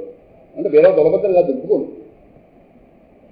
వేళకల్లా కాఫీలు తాగితే ఆనంద వస్తువు దొరకదు దానికంటే జ్ఞానం ఉంది సినిమాకి వెళ్ళొచ్చేస్తే 200 రూపాయలు ఆరిపోతుంది పెట్రోల్లో సైతం దానికి అనంత వస్తువు దొరుకుతుంది నేను దొరకదని వేరే మీరు చెప్పగల పెద్దలు మీ అందరూ తెలుసుకోవాలి తెలియపోయినా తెలిసినా వెళ్తుంటాం సినిమాకి అర్థం మనకి చమత్కారమైన వాళ్ళు కదా ఏదో రుచికరమైన పదార్థాలు తినేస్తే ఈ వస్తువు దొరికినట్టు కాదు అలా దొరికితే ఇంకా భగవద్గీత ఎందుకు చక్కగా అందరూ ఆ పులావు వండుకుని తిరుగుతున్నాం పులావుల తర్వాత దొరికిపోతుంది ఇంకే దొరికిపోతాయి ఏదో ఆదివారం రకరకాలు వండుకుంటూ అయిపోతుందా ఆయన ఈ వారికి ఆనాడు దొరుకుతుంది అది వల్లే జరుగుతుంది కానీ ఇంకో దాని వల్ల దొరికితే అనంత వస్తువు అవ్వదు మనం నానా రకాల వస్తువులు పట్టుకోవచ్చు కానీ ఆ వస్తువు పరిమితమే లేదు అందువల్ల ఏది పట్టుకున్నా మంచి తృప్తి ఉండదు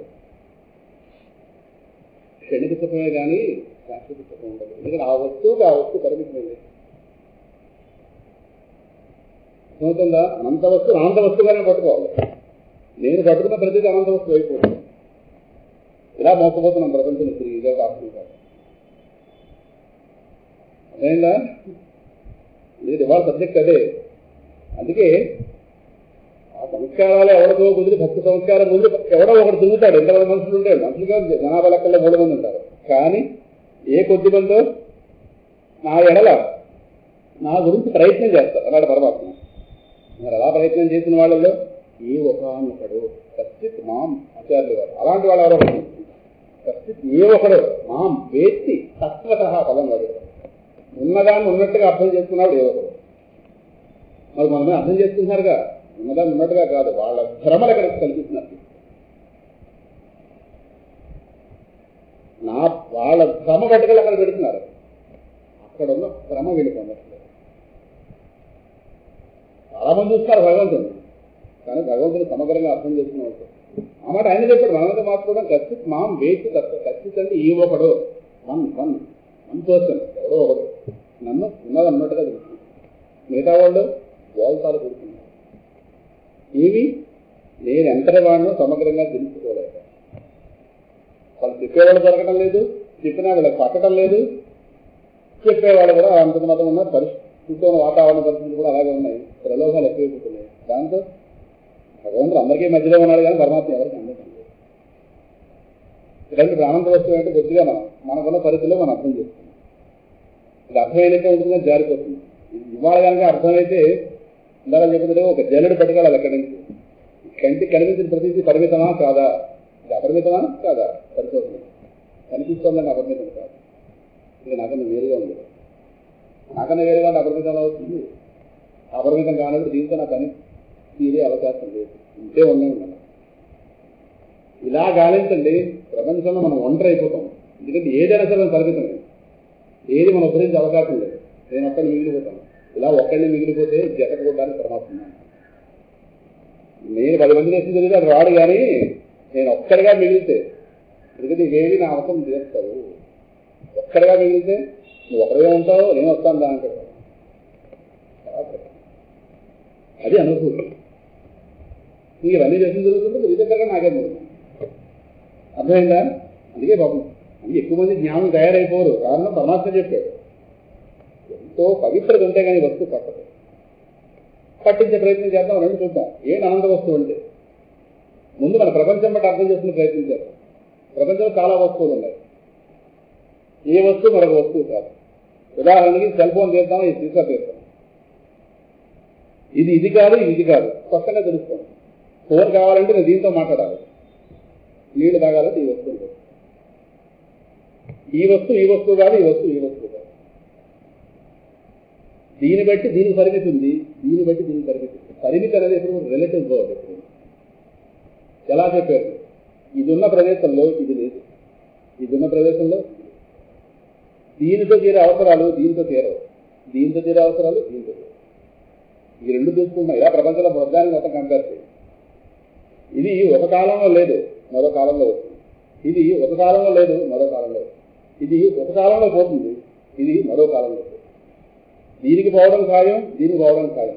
ఎందుకంటే దీనికి రావడం అనేది ఉంది, దీనికి రావడం అనేది. దీనికి ఆరిజిన్ ఉన్నాయి రెండింటికి టైం బట్టి. ఈ మూడింటికి ప్రతి దృష్టిలో ప్రతిదాన్ని 3 లిమిటేషన్స్ ఉంటాయి. 3 limitation: space wise limitation, time wise limitation, object wise limitation. ఈ ప్రపంచంలో ఉన్నవన్నీ కూడా దేనిలో ఉన్నాయి? స్పేస్లో ఉన్నాయి. 4 మహాభూతాలు తీసుకుంటే, ఆకాశాన్ని పక్కన పెట్టి మిగతా 4 మహాభూతాలు తీసుకుంటే, భూమి రాపో వనలః వాయు, ఈ 4 భూతాలు అంటే ఆకాశం. మిగతా 4 భూతాలతో కలిపి ఈ ప్రపంచంలో ఉన్నటువంటి సమస్తం కూడా ఆకాశంలో ఉన్నాయి. ఆకాశం అంటే స్పేస్. ఇవన్నీ ఉండడానికి ఏదైతే అవకాశం ఇస్తుందో దాని ఆకాశము. అవకాశ ప్రదాతృ ఆకాశం. స్పేస్ ఉండాలిగా, ప్రతిదేని ఉండాలంటే. స్పేస్ లేకపోతే ఎక్కడ ఉంటాయి? సో 4 మహాభూతాలు ప్లస్ ఈ వస్తుజాలం అంతా, నానా రకాల రూపాలతో ఉన్నటువంటి ఈ వస్తుజాలం, ఈ మనుషు జాలం, ఈ పశుపక్ష్యాలు, క్రిమికీటకాలు, సమస్తం 14 లోకాలు పురాణాలు చెప్పినట్టుగా. అడుగు లోకాలు, పై లోకాలు, బ్రహ్మగారి దాకా, బ్రహ్మాండ కవాటం ఎక్కడ దాకా ఉందో ఈ సమస్తం కూడా విశ్వం అని ఏదైతే, విశ్వం అనే పేరుతో ఏదైతే పిలవబడుతుందో, విశ్వం అంటే సమస్తం. విశ్వానికి వ్యుత్పత్తి వివిధ ప్రత్యయ గమ్యం విశ్వం. వివిధ ప్రత్యయ గమ్యం. ప్రత్యయము అంటే ఇంద్రియ విషయము. అందుకే ప్రత్యక్షం అనే పదం వాడుతుంటాము. నాకు ప్రత్యక్షం అయ్యారండి అంటే నా కంటికి కనిపించారు. అక్షి అంటే కన్ను. ఆ కన్నుకి ఎదురకుండా వచ్చినటువంటి విషయం అది ప్రత్యయం. ప్రత్యయం కాస్త అక్షి దగ్గరికి వచ్చిందాడు ప్రత్యక్షం. ప్రత్యయము అంటే ఇంద్రియ విషయాలు. వివిధ ప్రత్యయ గమ్యం విశ్వం. నా దగ్గర 5 ఇంద్రియాలు ఉన్నాయి. ఈ 5 ఇంద్రియాలకి ఏవైతే విషయాలుగా ఉన్నాయో తెలిసినవి తెలియనివి మొత్తం ఈ సమస్తానికి కూడా ఏదైతే గమ్యం నిలయమో దాన్ని విశ్వము. ఇదంతా ఎక్కడుంది? స్పేస్లో. ఈ స్పేస్లో ప్రతిదీ కూడా విభజనాత్మకంగా ఉన్నాయి, వివిధాత్మకంగా. ఒకటి ఉన్నట్టు మరొకటి లేదు. ఇందాక చెప్పినట్టుగా ఒకే స్పేస్లో ఉన్నా కానీ అన్నీ ఒకటి లేదు. సీసా ఉన్న ప్రదేశంలో సెల్ ఫోన్ లేదు. ఇప్పుడు ఆ సెల్ ఫోన్ కావాలి అంటే సెల్ ఫోన్ ఎక్కడుందో అక్కడ దాకా చేయి వెళ్ళాలి. సెల్ రమ్మంటే రాదు. దీనికి ఏది సినిమాలో ప్రాణం ఉన్న సెల్ కాదు, సినిమాలో సాధ్యం అవుతుందేమో కానీ ఇక్కడ మాత్రం సెల్ ఎక్కడుందో అక్కడ దాకా చేయి వెళ్ళాలి. నా చెయ్యి ఉన్న ప్రతి చోట దగ్గరలో ఉన్న వస్తువు సెల్ ఫోన్ అవ్వదు. ఉంటుందా? నా చెయ్యికి అందుబాటులో ఉన్న ప్రతి వస్తువు సెల్ ఫోన్ అవ్వదు. సెల్ ఫోన్ కావాలి అన్నప్పుడు ఫోన్ చేయాలంటే సెల్ ఫోన్ ఆశ్రయించాలి. సెల్ ఫోన్ కావాలంటే అది ఎక్కడుందో ఈ అనంతమైనటువంటి ఆకాశంలో సెల్ ఫోన్ కొంత ప్లేస్ ఆక్యుపై చేసింది, అక్కడికి మనం చేయగలాలి. వెళ్ళి దాన్ని తెచ్చుకుని దాంతో పని పూర్తి చేయాలి. దానితో కన్నా దాంతోనే పూర్తి చేయగలం, ఇంకో దాంతో చేయలేం. ఇంకో దాంతో చేస్తే దీంతో చేయలేం. అంటే ప్రపంచంలో ప్రతిదీ కూడా ఒకటి ఉన్న కూడా మరొకటి లేదు. దీన్ని దేశ పరిమితి అంట. దేశ పరిమితి, స్పేస్ పరిమితి. అందువల్ల అనకాపల్లి వెళ్ళాలంటే అనకాపల్లి అనే ఊరు ఈ విశ్వంలో ఎక్కడుందో అక్కడికి వెళ్ళాలి. నేను కావాలనుకుని చచ్చిపోవడం అనకాపల్లి రాదు. దానికోసం ప్రయాణాలు పెట్టారు. ప్రయాణం ఎందుకు చేయాలి? అది నా దగ్గర రాదు కనుక నేనే వెళ్ళాలి. దాని దగ్గర అవసరం ఉంది కదా. అమెరికా వెళ్ళాలంటే విమానాలు ఎక్కి వెళ్ళాలి. అమెరికా నా దగ్గర రాదు. ఎంత అమెరికా ప్రెసిడెంట్ ఇండియాలో కూర్చున్నా రమ్మంటే అమెరికా రాదు, వీళ్ళు వెళ్ళాల్సింది. అమెరికా అనేది ఒక పర్టికులర్ ప్లేస్లో ఉంది. అమెరికా ఇండియా కాదు, ఇండియా అమెరికా కాదు. ఇది స్పేస్ లిమిటేషన్. ప్రపంచంలో ప్రతి వస్తువుకి స్పేస్ లిమిటేషన్ ఉంది. ఒక లోకం మరొక లోకం కాదు, ఒక కూర మరొక కూర కాదు, ఒక వ్యక్తి మరొక వ్యక్తి కాదు. ఆ వ్యక్తి ఉదయం వ్యక్తి సాయంకాలం వ్యక్తి కాదు. ఉదయం అప్పిస్తాను రా అంటాడు, సాయంకాలం ఎవరు రా అంటాడు. ఏ అలా మారిపోయాడు, ఎందుకు మారిపోయింది? వస్తువు మారుతుందా? ఒక దగ్గర ఉన్నది ఒక దగ్గర ఉన్నది అదే సమయంలో మరో చోట ఉండదు. ఇంట్లో కుర్రాడు కూర్చున్నాడంటే వారితో మాట్లాడాలంటే ఇంటికే వెళ్ళాలి. అదే సమయాన్ని మరో చోట ఎలా ఉంటాడు? వేరే పరమాత్మ ఏంటి? అన్ని రూపాయలతో ఉన్నాడు, అవకాశం లేదు. స్పేస్ లిమిటేషన్ అది విసిగిపోతున్నాం. స్పేస్ లిమిటేషన్ కారణంగా మనకు కావాల్సిన చోట మనకు కావాల్సిన వస్తువు రాదు. మనం ప్రయాణం చేస్తాం, తినేస్తారు, అసమానం ఇంటికి వెళ్ళమంటారు, వస్తుంటారు. ఒకసారి చెప్పరు ఎన్ని పనులను. కరెక్టే, ఇంటికి రండి మీతో మాట్లాడాలంటారు. ఎక్కడ ఏదో డ్రైవింగ్లో ఉంటాడు, మళ్ళీ ఇంటికి వెళ్ళాలి. ఇంటికి వెళ్తే రహస్యాలు మాట్లాడాలి. తిరుగుతున్నాం జరగాల, వాళ్ళతో మాట్లాడాలంటే ఇంటికే వెళ్ళాలి. ఇదంతా విసిగిపోతుందిలేదా? మనకి అన్ని చోట్ల అన్నీ కావాలి, రావు చెప్పేది అది. ఎంత మహాత్ములైనా రావు. ఆ ఉన్న చోట మనం వెళ్ళాలి. ఈ ప్రదేశంలో పరిమితులు కలిగి ఉన్నాయి ప్రతిదీ. ఇప్పుడు టైం దగ్గర రండి, ప్రతిదీ ఒక కాలంలో తయారవుతాయి, ఒక కాలంలో పోతాయి. పుట్టింది ఏదైనా పుట్టింది. కాలం ఎవరినైనా హరించదు, సందేహం లేదు అందులో. కాలానికి లోబడకుండా ఉండే శక్తి ఎవరికి లేదు ప్రపంచంలో, ఒక పరమాత్మ తప్ప. కాలం హరించేస్తుందా? మనం చూడకపోవచ్చు దాని అంతాన్ని, కానీ కాలంలో ప్రతిదీ మార్పు చెందుతుందో రక్షించుకోవచ్చు. అందువల్ల దీన్ని కాల పరిమితి అంటారు. అంటే కాలం చేత పరిమితులు పొందుతుంది, దేశం చేత పరిమితులు పొందుతోంది ఈ వస్తువు. ఈ వస్తువులన్నీ దేహాలు కూడా కాలం చేత పరిమితులు పొందితే అది కాల పరిమితి. ఇక మూడోది వస్తు పరిమితి. ఒక వస్తువు మరొక వస్తువు కాదు. ఆ వస్తువు కూడా ఆవకాయ పెట్టుకున్న రుచిగానే ఉంటుంది. 2 వర్షాలు పడడానికి ఏమవుతుంది? రుచి మారిపోతుంది. మారిపోతా డెఫినెట్ మారిపోతుంది. 2 వర్షాలు పడితే చాలా ఆవకాయ రుచిపోతుంది. ఇంత కష్టపడి పెట్టుకుని, ఎంత ఎండ పెట్టుకున్నది 2 వర్షాలు పోతుంది. ఏంటి వర్షం? ఆవకాయన జాడితో పడలేదే, వర్షం వచ్చి అక్కడెక్కడ వర్షం పడితే ఆవకాయ రుచి మారిపోవడం ఏంటి? అదే ప్రకృతి. వర్షం ఎక్కడ పడింది? ఇంటికి బయట పడింది. జాడి ఎక్కడ ఉంది? అటక మీద ఉంది. ఈ రెండింటికి ఎవరు లింక్ పెట్టారు? ఇప్పుడు ఆలోచించారా? డెఫినెట్గా పచ్చి ఆవకాయ రుచి మారిపోతుంది. అందుకే ఎండ ఆవకాయ పెట్టుకుంటాం. దేనికి? అది 2 వర్షాల కన్నా మారదు కనుక. దానికి దోషం లేటుగా పడుతుంది, దీని దోషం వెంటనే పడదు. అక్కడెక్కడ పడిన వర్షానికి ఆవకాయ మారడం ఏంటి? అంటే ఎవడో ఒకడు ఉన్నాడా లింక్ చేసేవాడు మనకు కనిపించకపోయినా మన ఇంట్లో జాడి ఆవకాయకి బయటకుండా వర్షానికి ఎవడో లింక్ పెట్టేస్తున్నాడు, దాంతో రుచిమారిపోతుంది. ఏమిట్రా వర్షం పడింది రుచిమారిపోయింది. ఇంట్లో ఇది ఒక అపశృతి వినిపిస్తుంది. రుచిమారిపోతే ఏముంది, 10 మనిషికి ఇచ్చింది అంటారు. అంటే రుచిమారిపోయిన ఎవరికి కావాలంటే 10 మనిషి, అది అసలు తీసుకోదు. దానికి రుచి దానికి ఇంకా ఎక్కువ ఉండాలి. అదే దాన్ని వర్షం పడగా లేకపోతే ఆవగా ఇస్తారు, రేపు వెళ్ళి ఉండదు. అది మనకంటా సూపర్ మ్యాజిక్. అది ఇంక వీళ్ళు ఇంటి రేపు ఎప్పుడు ఆవకాయ వస్తుంది. వర్షాలు పడ్డాయి, 4 వర్షాలు అమాంతంగా పడిపోతే ఆవకాయ పడిపోతుంది. అది అది మన దాతృత్వం. సరే, మొత్తం నుంచి నీ వస్తువు పరిమితండి. ఏ వస్తువు వల్ల అవసరం ఆ వస్తువుతోనే తీరాలి. మరొక వస్తువుని రిప్లేస్ చేయలేదు. మనం ఏదో కాలక్షేపం చేస్తాం కానీ ఆ వస్తువుతో వచ్చి ఆ వస్తువుతోనే రావాలి. ఇది దాంట్లో ఎలా వస్తుంది? అలా ఇంకో దాంట్లో వచ్చింది అనుకోండి, ఈ వస్తువు విలువ ఉంది ప్రపంచంలో ఉన్నది కాదు. దేని విలువ దాన్ని పెట్టాడు పరమాత్మ. కారులో ఒక పార్ట్ ఆగిపోతే చాలు, ఇన్ని 50 లక్షల రూపాయలు కాదు, రోడ్డుగా ఆగిపోతుంది. అయిపోయింది, పోయింది. ఒక పార్టీగా మిగతా పార్టీలు ఉన్నాయిగా, కావచ్చు. కానీ ఒకటి పోతే మిగతా అన్ని నిశ్శబ్దం అని రమణ గురించి రిపేర్ చేసుకోవాలి. గుండె ఆగిపోయింది కదా, దేహం మొత్తం వెళ్ళచ్చు కదండి. అవకాశం తన బయలుదేరండి. ఎందుకంటే అదొకటి లేకపోతే మిగతా ఉంది, సుఖం ఉంది. మిగతా వాడికి అదేగా రక్తం పంపించాలి. అదే ప్రధాన భాగం. వారు కనుక వెళ్ళిపోతే దేహాన్ని కాస్త పంపించాలా? శరీరం అనే పేరుతో ఒకటే పిలవబడుతుంది, కానీ ఇది అనేక భాగాలతో అనేక అసెంబ్లీస్ ఆఫ్ థింగ్స్ బాడీ అన్నది. అందుకే దేనికి రిపేర్ వస్తే దాన్ని రిపేర్ చేయించుకుంటాం. మోకాళ్ళు రిపేర్ వస్తే మోకాళ్ళు, కాళ్ళు తీసేస్తే చాలా వస్తే తీసేస్తుంటారు. అని మంచి బతుకుంటాడే లేదా? అసెంబ్లీస్ కాబట్టి ఓటి యాబ్సెంట్ అయినా ఏదో కాలక్షేపం చేస్తుంటారు మంచాల మీద. అది ఆ భాగం లేకపోతే డిస్లొకేషన్. కాళ్ళు లేకపోతే ఏం ఎదుగుతాడు? చెందు నల్లాడుగా ఎప్పుడు చెప్పేదని చేతితో చేయాలి. కాళ్ళు దగ్గర కాళ్ళు. ఈ ప్రపంచంలో దేని విలువ దాని సమయం వచ్చి దానికి ఉంటుంది.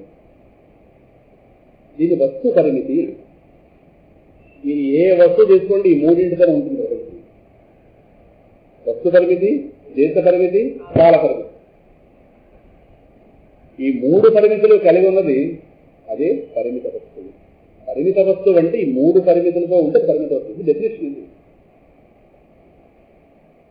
ఒక వస్తువుని పడుతుంది, ఇది 3 ఉన్నాయా లేదా అంటే ప్రత్యేకంగా ఉంటాయి. క్రియేషన్ లో భాగంగా దేనికైనా ఉంది. క్రియేషన్ గా ఉన్నాయి, క్రియేషన్ లో భాగంగా అనుకుంటావా?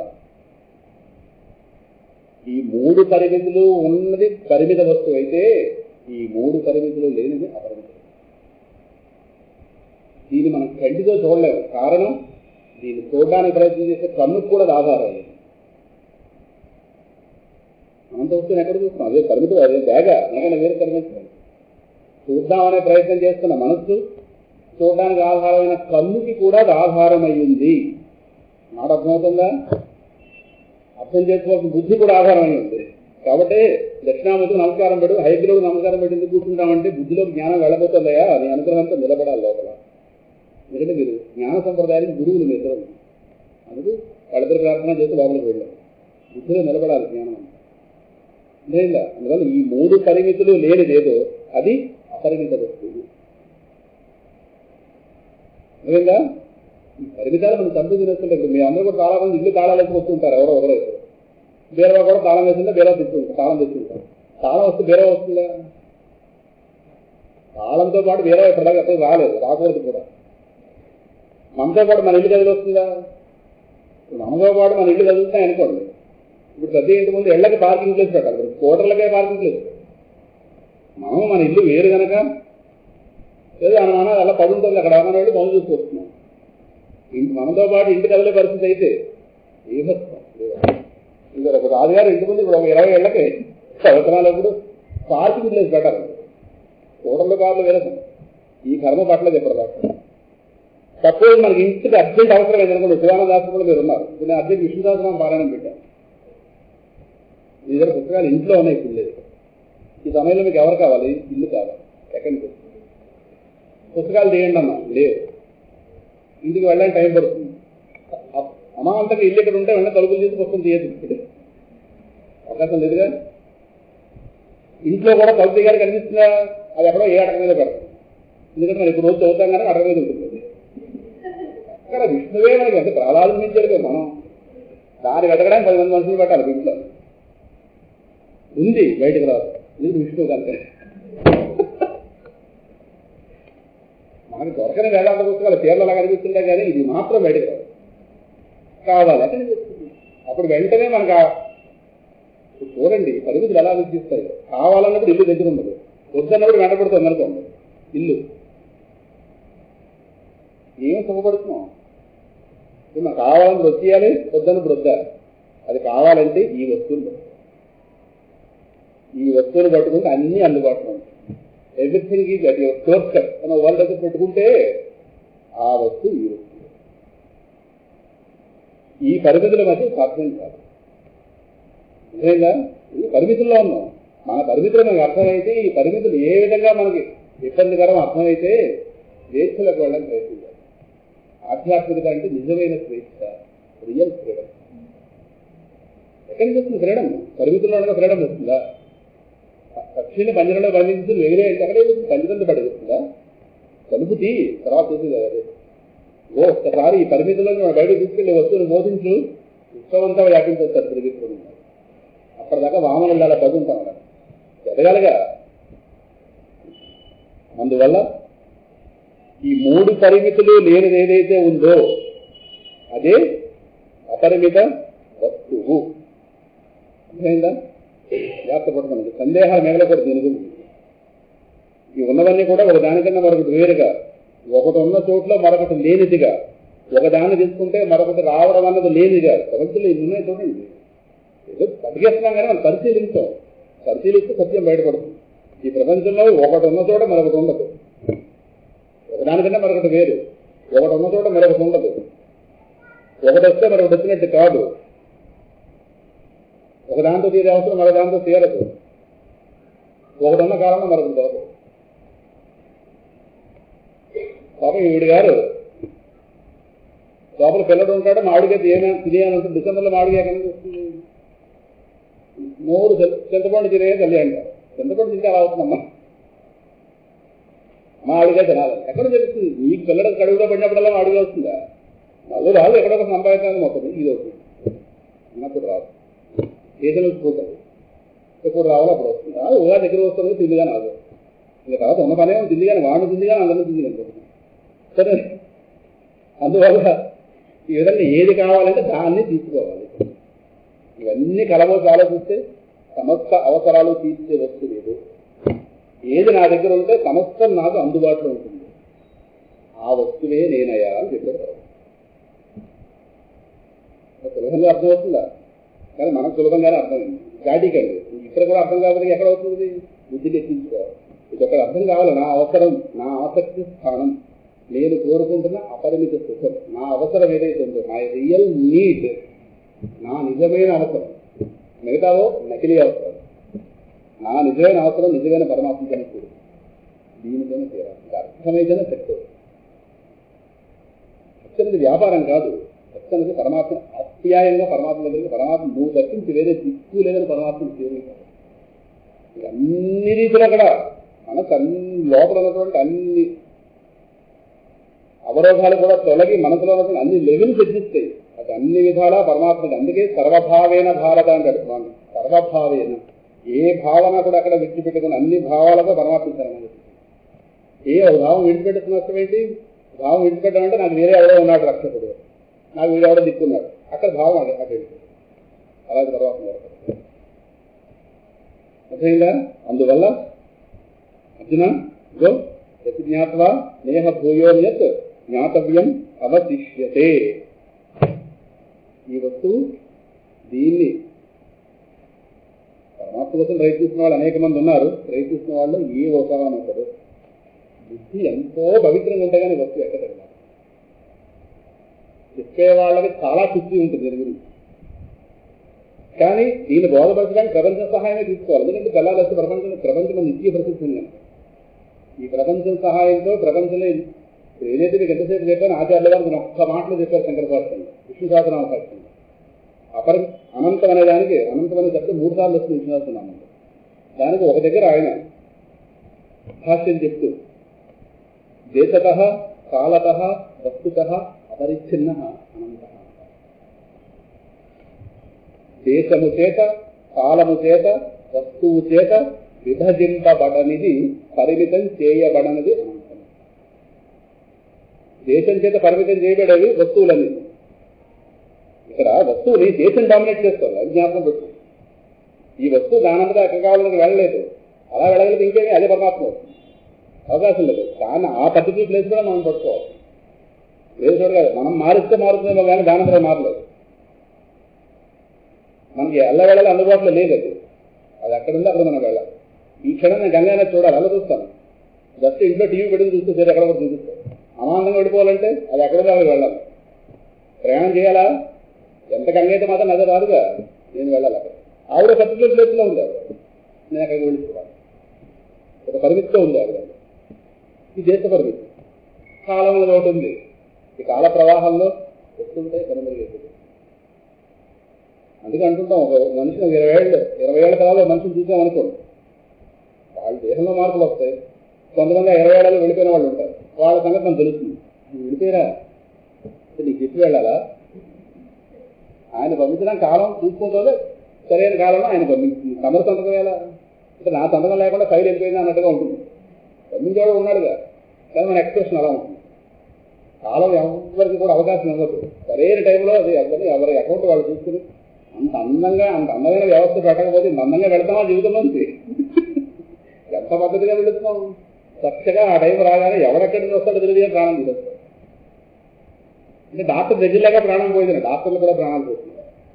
డాక్టర్లు బతికిట్లేదు, బతికించారు. ఇప్పుడు చాలా మంది డాక్టర్లు ఎంతో మంది కేళ్లకు సంబంధించినటువంటి పాప వైద్యం చేసిన కర్మారావు పోయాడు లేదా,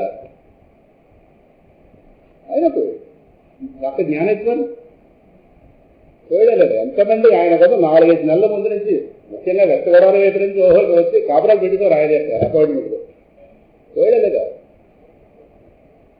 జ్ఞానేశ్వరుడే కానీ పెట్టుకొని ఈశ్వరుడు ఎవరుంటాం, మార్తలకు దాన్ని అంగీకరించచ్చునా అని అడుగుతున్నాం. తస్మాత్ అపరిహార్యస్తే నష్టం చేస్తున్నారు. ఎక్కడ తెలుసుకో, వెళ్ళిపోయి నువ్వుతావు, దేహంతో నువ్వు ఉంటావు. ఆ ఒక్క సహాయం చేయగలరు, కానీ దేహాన్ని మాత్రం ఎప్పుడు నిలిపి ఉంచేట మాత్రం కుదరదు. నేనే ఉండట్లేదు, వెళ్ళిపోతున్నా లేదా మర్యాదగా. నన్ను అవతార సమాప్తి చేయమని ప్రెసిడెంట్ ఆర్డర్ వచ్చింది, నాకు ఏమైనా లేదే. ఈయనే ప్రెసిడెంట్, ఈయన అవతార సమాప్తి చేస్తాడు. ఈయన ఎవరైనా ప్రెసిడెంట్ ఆర్డర్ ఇస్తాడా? మర్యాద ఉందా లోకంలో? మర్యాదగా పెడుతుంది. అందులో దేహాలు ఎక్కువ కాలం ఉండవు. ఈ లోపల సత్యాన్ని తెలుసుకున్నవాడు వాడు ఎప్పుడు ఉన్నవాడిగా పోతాడు. సో ఈ వస్తువు ఏదైతే ఉందో ఇప్పుడు ఇక్కడి నుంచి క్రియేషన్ బయలుదేరు రండి. ఇక్కడి నుంచి ఇక్కడ దాకా ఒక చూద్దాం, ఇక్కడి నుంచి మరొకటి చూడాలి. ఆ వస్తువు నుంచి క్రియేషన్ స్టార్ట్ అయింది ఆయన చెప్తున్నాడు. తర్వాత శ్లోకం 3వ శ్లోకంలో చెప్పాడు కదా, ఆయన అందుకునే వాళ్ళు ప్రయత్నించేవాళ్ళు బోల్డ్ మంది ఉంటారు, ఐఐటీ రాసేవాళ్ళు బోల్డ్ మంది ఉంటారు. సీట్లు మాత్రం పెంచుతున్నారు కనుక శాఖలు కొంతమంది ఎక్కువ పాసినట్టుంది. కానీ మా ఇంటర్మీడియట్ టైంలో అయితే 3-4 ఉంది ఐఐటీ. ఒకరికో వస్తుంది, అర్హత ఉన్నవాడు ఎవరికో వస్తుంది. మిగతా వాళ్ళు అప్లికేషన్ చదివాడు ఐఐటీ అయిపోతాడా? 5వ క్లాస్ నుంచి నేను ఐఐటీ ఫౌండేషన్ కోర్సులు క్లాస్ వచ్చామో కానీ వాడు ఏమవుతుంది ఎవరు తెలుసు. ఫౌండేషన్ కోర్సులు ఏమో పెద్దవాడు వీధిలో ఉంటాయి, అవ్వాలిగా. ఇప్పుడు ఫౌండేషన్ వేస్తున్నాం, నాన్న నిలబడద్దు. ఈ ఫౌండేషన్ కోర్సులు కూడా పాపం ఏదో డబ్బు రావడం రకరకాల పాపం భయం కొద్ది చేర్చేస్తుంటారు. కాంపిటీషన్ పెరిగిపోతుంది. ఐఐటీ ప్రయత్నం చేస్తే ఇంజనీరింగ్ వస్తుందేమో, ఏదో రకరకాల మాట్లాడేది. ట్రిపుల్ఈఓ ఇంకోటి ఏవో ఉన్నాయి, నీటో రకరకాల పేర్లు. అప్పటి నుంచి పీటో టీటో ఏవో రకరకాలు వస్తాయి, ఏవో రకరకాలు ఎక్కడొకరు చేస్తారు. వారు ఏదో పోషణ అని ఎవరో పడితే మన సుఖంగా ఉండాలి. వాడు కనుక తలంపు నేను అనలేదు కదా, ఆ హృదయలో ఉన్నాయని మాట చెప్తారు. ఏదైనా తలంపు కొన్ని పెద్ద తలంపులు కొన్ని తలంపు. మనకు పుట్టినవాడు పెద్ద తలంపులు ఎక్కువసేపు కంటిన్యూ అవుతుంది, కొన్ని వెంటనే పోయే తలంపులు. ఏదైనా తలంపు కాబట్టి నిద్రలో లేకుండా పోతుంది. ప్రపంచం సత్యం అయితే నిద్రలో కూడా నీకు కూడా ఉండాలి కదా అని ఆచార్యుల వారు సాక్ష్యం. ఏ జగత్ సత్యం భవేత్ కలిగి ఏమి లాజిక్, ఎవరు ఓడించగలరా లాజిక్లో అయింది. జగత్తు సత్యమైతే నీకు నిద్రలో కూడా ప్రసిద్ధంగా ఉండాలి కదా, నిద్రలో నీకు అందుబాటులో ఉండాలి. అక్కడ దానిని లేదుగా చేసుకోవడానికి తమ నిద్రలోకి వెళ్తాను. నేను అర్థం చెప్తాను, దాన్ని యాబ్సెంట్ చేసుకోవడానికి నిద్రలోకి వెళ్తాను. కాబట్టి మనం పడుకుంటే ప్రపంచం యాబ్సెంట్ అవుతుందా? నిజం చెప్పండి. ప్రపంచం యాబ్సెంట్ తీసుకోవడం మనం పడుకుంటున్నామా? నిజం నిజం ఆదివారం నిజం చెప్పాలి, మిగతా 6 రోజులు చెప్పాలి. ప్రపంచం ఇల్లు కూడా అందులో ఉంది, అవునా? దాన్ని యాబ్సెంట్ చేసుకోవడానికి పడుకుంటున్నావా? పడుకుంటున్నాం కాబట్టి ఏదో పెద్ద పని లేక పడుకున్నాం కాబట్టి యాబ్సెంట్ అవుతుందా? నిజం చెప్పండి. మీరు అలాగే చెప్పడం నిజం. ఎలాగా? నేను అడిగిన 2కే ఏ బి సి లేదు అక్కడ. ఏది యాబ్సెంట్ చేసుకోవడానికి పడుకుంటామా? ఏ. పడుకున్నాం కాబట్టి యాబ్సెంట్ అవుతుందా? బి. ఒక దేవి ఏ గట్టిగా చెప్పలేకపోతుంది, ఎవరు లేరు ఇక్కడ. ఎవరిని మీరు ధైర్యంగా చెప్పలేదు, మేము పుస్తకంలో ధైర్యంగా రాశాను. ప్రపంచం విచ్చిగెత్తిగా పడుతున్నాం. అదొకటి అక్కడ యాబ్సెంట్ అయ్యే ప్రక్రియ పరమాత్మ పెట్టాడు కదా, అక్కడ లేదనుకోండి. అది కూడా చెప్పాను, ఇంటికి పిచ్చి హాస్పిటల్ ఉండాలి. ఇప్పుడు ఊరికి ఒకటి ఉంది, విజయవాడలో ఒకటి ఉంటుంది. పిచ్చి హాస్పిటల్ ఎక్కువ పెట్టరు సార్, ఎందుకంటే మన జిన్నో నాన్నగారి దగ్గర ఎవరో చెప్తున్నారు, పిచ్చి హాస్పిటల్ ఎక్కువ పెడితే వచ్చి వెళ్ళొస్తున్నారు అక్కడ కొంచెం ఇది వెళ్ళగడిపోతున్నారు. అక్కడ ఇంకా వాళ్ళు చూసుకోవాలి గవర్నమెంట్. మీరు పిచ్చి హాస్పిటల్ ఎక్కువ పెట్టకండి, పెడితే ఎవరు చూస్తారు ఎవరిని? వాళ్ళకి ఉండిపోతే వాళ్ళు ఎవరు చూస్తారు? ఎవరో ఒకరు కేర్ పేరు ఉండి తీసుకెళ్ళాలి కదా. అది తగ్గకపోతే ఇప్పుడు ఆ 5 స్టేట్స్ నుంచి కూడా ఇలా పిచ్చెత్తుకున్న వాళ్ళందరినీ రైలు కంపార్ట్మెంట్ ఎక్కించి జనరల్ ఉంటాయి కదా గూడ్స్ బోగీలు, అందులో పెట్టింది కదా. వారికి తెలియదు, వాళ్ళు కూర్చోబెడతారు అక్కడ. ఆ కొడుకులు కాస్త అది ఎక్కించేస్తారు. వాడు ఆ కూర్చొని వస్తారు. విశాఖపట్నంలో ఆ గూడ్స్ బోగి దిగానే అందులో 15 మంది ఉంటున్నారు. ఎవరు వాళ్ళు పోషిస్తారు? 5 స్టేట్స్ నుంచి చాలా పంపించేస్తున్నారు. గూడ్స్ బోగి దిగానే ఉంటాయి కదా లగేజ్ వ్యాన్లు ఉంటాయి, అందులో వీళ్ళు కూర్చోబెడతారు. వాళ్ళకి తెలియదు పాపం, అందులో కూర్చుంటారు. వాళ్ళు వచ్చేస్తున్నారు, ఇక్కడ అలుగులు తీస్తారు మంచిది. ఎవరు చూస్తారు? వాళ్ళ తరఫున ఎవరో ఒకరు సంతకం పెట్టాలా, ఎవరో బాధ్యత వహించాలా? ఇలా జరుగుతుంది. అందులో పిచ్చి హాస్పిటల్ ఎక్కువ కట్టకండి. అతను పిచ్చి లేదని కాదు, ప్రతిదో సమస్య. కానీ పరమాత్మ నిద్రంగా ఒకటి పెట్టకపోతే ప్రతి డాక్టర్ స్టూడెంట్ పిచ్చి తగ్గించే కోర్సు కదా, వాళ్ళు ఎక్కువ కావాలి. డిఎన్టీలు వీళ్ళకి అలాగే ఎక్కువ ఉన్నారు, అలా ఎక్కువ అవసరం. వాళ్ళు ఎక్కువ కావాలి. ప్రపంచ పిచ్చి నిద్ర లోపంలో దాని కొంత ప్రెషర్ తగ్గిస్తున్నారు కదా. మనాళ్ళు వేస్తే మళ్ళీ ప్రపంచంతో ఊరేగడానికి కొంత అవసరమైన వాతావరణం. ఎలాగో ప్రపంచం తిరగాలి, ఇదేమో ఉంటుంది. కానీ కొంత యాబ్సెంట్ అవ్వడం వల్ల కురుక్షేత్ర యుద్ధంలో కూడా రాత్రిపూట యుద్ధం ఆపేరు, చాలా తెచ్చి మళ్ళీ ఎనర్జీ పుంజుకోవాలి కాదు. అలా పరమాత్మ ఆపుతున్నాడు. అది అందువల్ల కచ్చిత్ మాం వేసి తత్పత. ఈ అనంత వస్తువు నుంచి క్రియేషన్ స్టార్ట్. ఎందుకంటే అక్కడ క్రియేషన్ ఎలా వస్తుందో చెప్తాను పరమాత్మ. తానేమిటో చెప్పాడు, మరి ఈ క్రియేషన్లో మీనింగ్ చెప్పద్దా? తెలవాలేస్తే మీరు క్రియేషన్గా ఎదుర్కొన్నాము. ఏదో ప్రపంచం సత్యమో సత్యం కాదో కొనసాగుతుందా? దీన్ని ఎలా తయారు చేస్తాం? ప్రపంచంలో ఎలా తయారు చేస్తాడో చెప్పద్దా?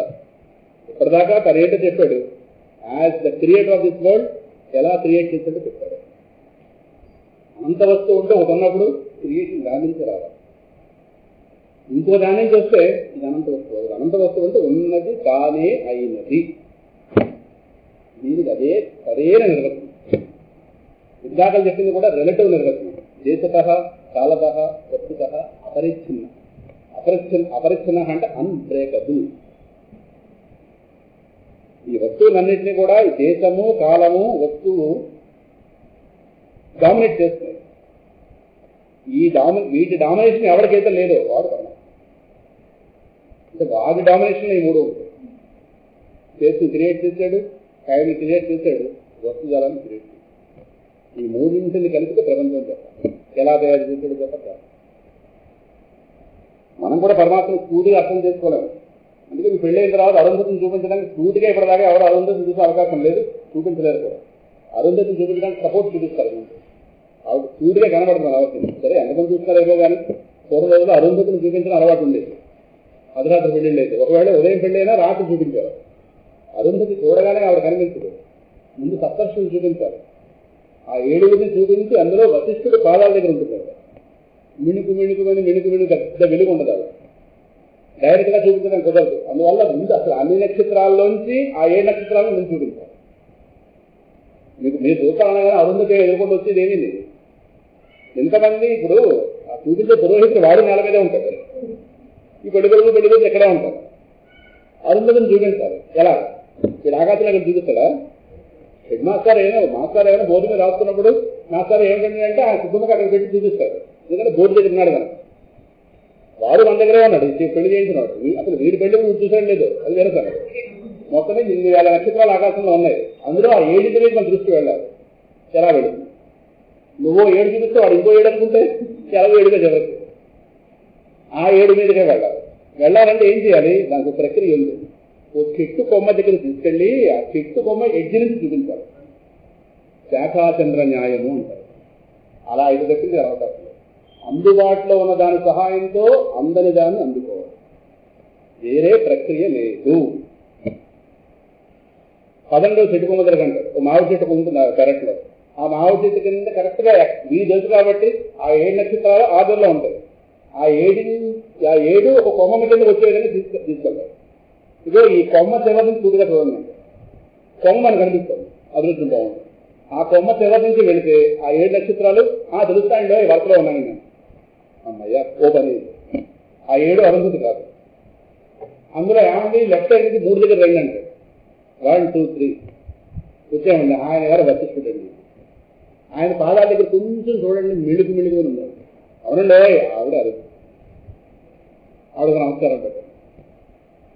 భౌతికమైన దాన్ని దర్శించడానికి ఇన్ని ఆలవాళ్ళు ఇన్ని ఆలంబనలు ఎంత వస్తుంది ఎక్కడ పట్టించుకుంటారు. అందుకే ఏదైతే మన బుద్ధితో మన ప్రయత్నంతో మనం అందుకోలేమో అది శాస్త్ర సహాయంతోనే అందుకోవాలి. ఆచార్య ఎత్తు స్వతః అప్రాప్తం తత్ శాస్త్రేణ బోధితండి. తమరి కళ్ళతో కళ్ళుని మనంతరం మనమే మన కళ్ళతో మన సాక్షాత్తుగా చూసుకోలేనప్పుడు అర్థం ఎలా అవసరమో. చూసేవి మన కళ్ళే, చూడబడేవి మన కళ్ళే. అర్థం సహాయం లేకుండా చూడగలమా? ఏమిటో కళ్ళు ఎరగున్నాయి అంటే వెంటనే ఏం చేస్తాం? అర్థం దగ్గర అర్థం దగ్గర ఎందుకు? అర్థంలో నా కళ్ళు ఉన్నాయా? అర్థంలో నా కళ్ళు అర్థంలో లేవు, నా కళ్ళు నా దగ్గర ఉంది. అర్థం దగ్గరికి వెళ్ళాలి. ఒక ప్రమాణం అవసరం. అన్నింటినీ అవి చక్కబట్టగలేమో, వాటిని తీసుకునే శక్తి వాటికి లేదు. నేను బ్రహ్మ పదార్థాన్ని, కానీ నేను బ్రహ్మ పదార్థం అయి ఉన్నానని తెలుసుకోగలిగే శక్తి నాకు లేదు. ఇచ్చేవాడు గురువు, ఇచ్చేది శాస్త్రం. ప్రమాణం, ఇది ప్రమాణము అంటారు. అర్థం ఎలా అవసరమో ఆ విధంగా ఇక్కడ నన్ను నాకు జ్ఞాపకం చేసేవాడు పైన ఒకడు ఉండాలి. వాడి పేరే గురువు. దర్పణే ముఖ దర్శనవత్తు శాస్త్రే ఆత్మదర్శనం. ఆచార్య వారు సాక్ష్యం. ఏమిటి ఆచార్య వారు రాలేదు, వేరే విధంగా చేసేస్తున్నారు. దర్పణంలో ముఖాన్ని ఎలా దర్శిస్తాము? శాస్త్రంలో ఆత్మదర్శనం. ఆత్మదర్శనం అంటే శాస్త్రంలో ఆత్మదని కాదు, నేను ఆత్మనై ఉన్నాను. ఈ రహస్యం శాస్త్రం దగ్గర. ఆత్మ నేనే, కానీ నేను ఆత్మయ్య ఉన్నాను జ్ఞానం నా దగ్గర లేదు. ఈ క్షణంలో రమేష్ అనే విషయం మర్చిపోతే ఎవరో సుబ్బారావు వెంకటరావు అనుకుంటే ఇక్కడ రమేష్ని కాకుండా పోలేదు. రమేష్ అయ్యున్నాను జ్ఞానం నాకు లేదు. ఆ జ్ఞానం ఇచ్చేవాడు ఒకడు కావాలి, ఆయన గారితో సహకారి కావాలి. అది శాస్త్రం, ఈ గురువు శాస్త్రం పడుకుని బోధిస్తాడు. ఎంత అయితే నాకు నేనే ఆత్మగా తెలుసు. అందుకే శాస్త్రం ఆచార్య వారు ఇంకో మాట అన్నారు, జ్ఞాపకం ఈ శాస్త్రం నటు కారకం. ఏంట వాక్యాలు? జ్ఞాన కణికల గొప్ప. శాస్త్రం ఏదో బలవంతంగా నీకు ఏదో అండకట్టడానికి లేదయా, నిన్ను నీకు జ్ఞాపకం చేయడానికి ఉంది. నిన్ను నీకు జ్ఞాపకం చేయడానికి ఉంది. జ్ఞాపకం ఈ శాస్త్రం నటు కారకం. నేను ఆత్మ చేయదు, నువ్వు ఆత్మ అయ్యున్నావని జ్ఞానం. చాలా మంది ఇక్కడ మిస్లీడ్ అయిపోతాం. శాస్త్రం మనం ఏదో చేస్తుందేమో, ఏదో చేయడానికి శాస్త్రం మాంత్రికుడు కాదు, భూతాలు మంత్రాలు ఏదో వేయడానికి. శాస్త్రం మన జ్ఞానం మనకు. జ్ఞానం లేకపోతే నష్టం ఏంటి? ఇలా తిరుగుతుందా? ఇలాగా దేహాన్ని వేసిన అటు తిరుగుతుంది. పరిమితులతో నానాయాతన పోతుంది. ఈ ప్రపంచంలో ఎవరికి ఏమున్నాయో ఎవరికి ఏలేవో ఆ లిస్టు పక్కన పెడితే అందరికీ కామన్గా ఉన్నవి పరిమితులు. ధనవంతుడికైనా పరిమితులు లేదా? వాడు ధనాన్ని పైన ప్రదర్శించడం చూద్దాం, చంపేస్తారు అక్కడ ఆక్షణంగా. వాడి భయం వాడుతుంది, అయినా పరిమితి. స్వేచ్ఛగా చెప్పగల ట్యాక్స్ వాడికి నాకు ఎంత ఉందనేది చెప్పలేదు. చెప్పాల్సి వస్తుంది, వాడి వచ్చి పడతారు. ప్రదర్శించడం ఈ ప్రపంచంలో అయ్యింది బయటకి. ఎవరి పరిమితులు పడతారు గ్రహించాలి. అందువల్ల దీని నుంచే క్రియేషన్ స్టార్ట్ అయింది. ఈ అనంత వస్తువు ఏదైతే ఉందో అక్కడి నుంచి క్రియేషన్ స్టార్ట్ అయ్యింది. ఈ క్రియేషన్ ఎలా జరిగిందో అర్థం చేస్తాం. ఎందుకంటే ఈ క్రియేషన్ గురించి కూడా మనకు చాలా అపోహలు ఉంది. ఎప్పుడైతే అనంత వస్తువు ఒకటి ఉంది అన్నామో దానికి క్రియేషన్ ఎలా జరుగుతుంది? అసలు క్రియేషన్ అవకాశం ఉందా? ఉన్నది పరిమిత వస్తువు అయితే దాని నుంచి మనకు క్రియేట్ అయిందని చెప్పచ్చు. ఇందాక మనం మట్టి మీద ఉదాహరణ చెప్పాం. మట్టి ఒక పరిమిత వస్తువు ప్రపంచంలో కనుక దాని నుంచి మట్టిని కాస్త ఆయా పాత్రల కింద మలిచి 10 రకాల మట్టి పాత్రలు తయారు చేస్తాం. ఈ మట్టి అనే సోర్స్ ఏదైతే పరిమితం. పరిమితం నుంచి పరిమితం రావడం అనేది ప్రపంచంలో మనకు అర్థమవుతుంది. ఆ మాత్రం విత్తనం నుంచి ఈ మాత్రం మొక్క వచ్చింది, ఈ మాత్రం ధనం కాస్త ఆ మాత్రం ఇల్లుగా తయారైంది. ఇది చూస్తున్నాం ప్రపంచంలో. అటువంటిది క్రియేషన్. ఇక్కడ క్రియేటర్ ఎవడు? ప్రపంచంలో ఉన్న క్రియేటర్లు అందరూ కూడా పరిమిత జ్ఞానం ఉన్నవాళ్ళు, పరిమితంగా ఉన్నవాళ్ళు, పరిమిత జ్ఞానం కలిగింది. మనకంటే గొప్పవాళ్ళు ఏం కావచ్చు, కానీ అంత మేధావులు ఏం కాదు, మహామేధావులు ఏం కాదు. ఎవరికైనా ఉన్నది పరిమిత జ్ఞానం. కంపారిటివ్గా జ్ఞానం ఎక్కువేమో కానీ ధనంలాగా ఒక దగ్గరికి వచ్చేసరికి ఎంత గొప్ప జ్ఞానికైనా సరే బుర్ర పనిచేస్తుంది. వచ్చే చాలా సందర్భాలు మహామేధావులు సైతం కొన్ని సభల్లో రిక్షావాడి కంటే ఘోరంగా మాట్లాడినవాడుతున్నారు. తెలిసిన శాస్త్ర పండితులు ధరాలు లేదు. ఆ తర్వాత వాళ్లే ఇది ఇలా మాట్లాడారు మీరు అంటే వాళ్ళ 4 విధులు తిరిగిపోయిందలేగా. వీళ్ళేంటి ఇలా మాట్లాడారు? అందరూ ముఖ్యం వేలేస్తున్నారు. ఒక పండితుడి గురించి మహాపండితుడే ఎలా మాట్లాడాలో తెలిసి ఎన్నో సభలు నడిపించిన వాడు. కానీ ఒక సభ దగ్గరకు వచ్చారుకో ఆయన వాక్ ఆయన మాట్లాడలేదు. పరిమిత జ్ఞానం కదా. ఎన్నో విషయాలు ఎంతో కూలంకషంగా ఆలోచించగలిగేవాడు. ఒక దగ్గర పప్పులు కాలేసినవాడు ఒక ఆయన ఉన్నాడు. బుద్ధి ఆ సమయాన్ని సరిగ్గా పనిచేయాలి. తప్పుడు నిర్ణయం తీసుకోవడం జరిగింది. దానివల్ల కొన్ని ప్రమాదాలు జరిగాయి. ఎందుకంటే ఆయన మీరేదో జ్ఞానం చెప్పి మిమ్మల్ని అడిగితే ఇలాంటి సలహా చెప్తారా? ఆయన మంచి బుద్ధిని సలహా చెప్పాడు, కానీ ఆ సలహా మంచిది కాదు. జ్ఞానం ఆయనకి ఎక్కడుంది? ఆ జ్ఞానమే గొప్పదైతే లోపల అంతర్యామకం లేడా? నా బుద్ధి వాడి చేతిలో. ఇది మనం వినం, ఎందుకంటే అహంకారం ఒకటి ఉంటుంది కదా. కాబట్టి మహామహులు కూడా తప్పుదలో పడినవాడు ప్రపంచంలో గోల్డ్ మీద ఉన్నారు. ఆ క్షణానికి వాళ్ళ తప్పు జరిగింది. అందువల్ల ఎవరిది సమగ్ర జ్ఞానం అనలేము ఈ ప్రపంచంలో. సమగ్ర జ్ఞానం అంటూ ఉంటే సమగ్రమైన పరమాత్మ దగ్గర ఉంది. అందుకే సర్వజ్ఞ అనే పదం పరమాత్మకే అన్వయం అవుతుంది. ఎవరు పెడితే వాడికి ఇవ్వకూడదు. సర్వం తెలిసిన వాడు ఎవరున్నారు? ఎవరు ఉంటారా? అవకాశం ఉందా? సరే, అంటే సర్వం అనే పదం తెలియకపోతే సర్వజ్ఞాన బిరుదు ఇవ్వాలేమో, కానీ సర్వం అనే పదం తెలిసాక ఎవరికి సర్వజ్ఞ బిరుదు ఇవ్వకూడదు. బిరుదు కాదు అది, అది పరమాత్మ స్వరూపం. మా గురువు వాళ్ళు బిరుదు ఇచ్చారు సర్వజ్ఞ శేఖర అని. ఎలా ఇచ్చారు? దానికి అర్థం ఉంది. సర్వజ్ఞుడైన పరమాత్మని, శిఖ అంటే శిరస్సు, సర్వజ్ఞుడైన పరమాత్మని శిరస్సు ఎందుకు ధరించిన వాడు ఎంత సర్వజ్ఞ శేఖర. అది ఖచ్చితంగా ఇచ్చారు. ఆయన సర్వజ్ఞుడని చెప్పలేదు. సర్వజ్ఞుడైన పరమాత్మని తన బుద్ధిలో ధరించిన వాడు కనుక సర్వజ్ఞ శేఖర అని ఇలా కందుకూరు శివానందమూర్తి గారు శంకర మఠంలో మా గురువు గారు బిరుదిచ్చారు. భక్తిపరంగా సరిపోయింది. సర్వజ్ఞుడైన పరమాత్మ మనం కూడా ధ్యానిస్తున్నాం. మనం సర్వజ్ఞులు అన్నాను. అర్థమైందా? ఇది ఈ కాలంలో బిరుదులు రకరకాల బిరుదులు ఇచ్చేస్తున్నారు. పిల్లలకు సర్వజ్ఞాని పేరు మోక్షజ్ఞ. మోక్షజ్ఞ కూడా పేరు ఉంటుందా? ఒక ఆయన పేరు పెట్టి మోక్షజ్ఞ ఏంటి? మోక్షం తెలిసినవాడా? మోక్షం స్వరూపమా? మోక్షం తెలిసిందా? ఇప్పుడు బ్యాగ్ జ్ఞానం ఉంది, బ్యాగ్ తెలిసినవాడు మోక్షజ్ఞ ఏంటి? వాడు ఎవరో పేరు పెట్టించుకుంటే ఆ పేరున రోజు పెట్టుకుంటారు. ఆయన ఎవరో పేరు చెప్పలేదు, సభలో చెప్పలేదు. మోక్షజ్ఞ ఏంటి? బ్రాహ్మణి అంటే కొంతేదో బాగానే ఉంది, కూతురు పేరు. మోక్షజ్ఞ ఏంటి? ఇట్లా పెద్దాను కాబట్టి మీకు పెద్ద పేరేమో అది. మోక్షం అని తెలిసిన వాడనగా మోక్షం నా స్వరూపం. మోక్షం నాకంటే వేరే మోక్షజ్ఞ. ఆ పేరు మనకు తెలియదు కనుక మనం ఇంట్లో పెట్టడాలు పెట్టుకుంటే సరే ఆ పేరు. ఏ పేర్లు ఏమిటో జ్ఞానం లేదు. ఆ వస్తువు నుంచి క్రియేషన్ బయలుదేరింది. ఎలా బయలుదేరిందో పరమాత్మ 2 శ్లోకాలు చెప్తున్నాడు ఇక్కడ. 5వ శ్లోకం, 4వ శ్లోకం, 5వ శ్లోకం. ఇందాక చెప్పినట్టుగా పరిమితుడు చేసిన క్రియేషన్ కాదు, అపరిమితుడి నుంచి బయలుదేరిన creation start from the infinite. ఎలా జరుగుతుంది? జాతకం చూడండి. బిఫోర్ క్రియేషన్ రెండో వస్తువు లేదు, ఉండే క్రియేషన్ కాదు. Beginning creation, first creation first step. దాని ముందు ఏముంది? క్రియేటర్ ఓన్లీ ఇస్తే. రెండో వస్తువు ఉండే అవకాశం. మరి ఆ క్రియేటర్ని ఎవడు క్రియేట్ చేశాడు? ఆ క్రియేటర్ని ఇంకో క్రియేట్ చేసే వాడు ఉంటే వాడు క్రియేట్ అవుతాడు, వీడవడు.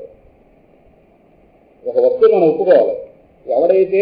ఎవరికైతే వాడికంటూ వేరే క్రియేటర్ ఉండడో, ఎవరి చేస్తే సమస్తం బయలుదేరిందో క్రియేషన్ వస్తుంది, ఆ వస్తువు అదని మనం ఒప్పుకోవాలి. One who has no creator for simple and who has created all this creation, అటువంటి వస్తువు అదని ఒప్పుకోవాలి. ఒప్పుకుంటామా? ఒప్పుకోకపోతే క్రియేషన్ రాదు. క్రియేషన్ అన్నది ఒకటి తెలుస్తున్నప్పుడు, ఇప్పుడు మీరు ఇంట్లోకి వెళ్ళగానే ఇంట్లో ఆయనకి మొత్తం వంటంతా అలా కనిపించింది అనుకోండి, బెంచ్ మీద కూరది మూత పెట్టి అలాగే మీరు లేకుండా మీరు అక్కడ సమయంలో మీరు కనిపించలేదు, మీరు పని మీద వెళ్ళారు అంటే ఆయన కాస్త నాలాంటి అజ్ఞాని కాస్త అయ్యి అబ్బా ఇవాళ ఇవి లేకుండా మాట తయారైపోయింది అన్నాడు అనుకోండి, బాగుండదు. కానీ అంతకని చెప్తే ఏమిటి బుర్ర మొత్తాలు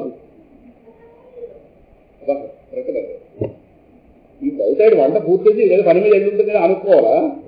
బా వంట పదార్థాలు వాటంతా అవే తయారైపోయి వివాహ భోజనం సినిమాగా ఇవి లేకుండా తయారైపోతే రాబడింది. ఇవి ఎదురు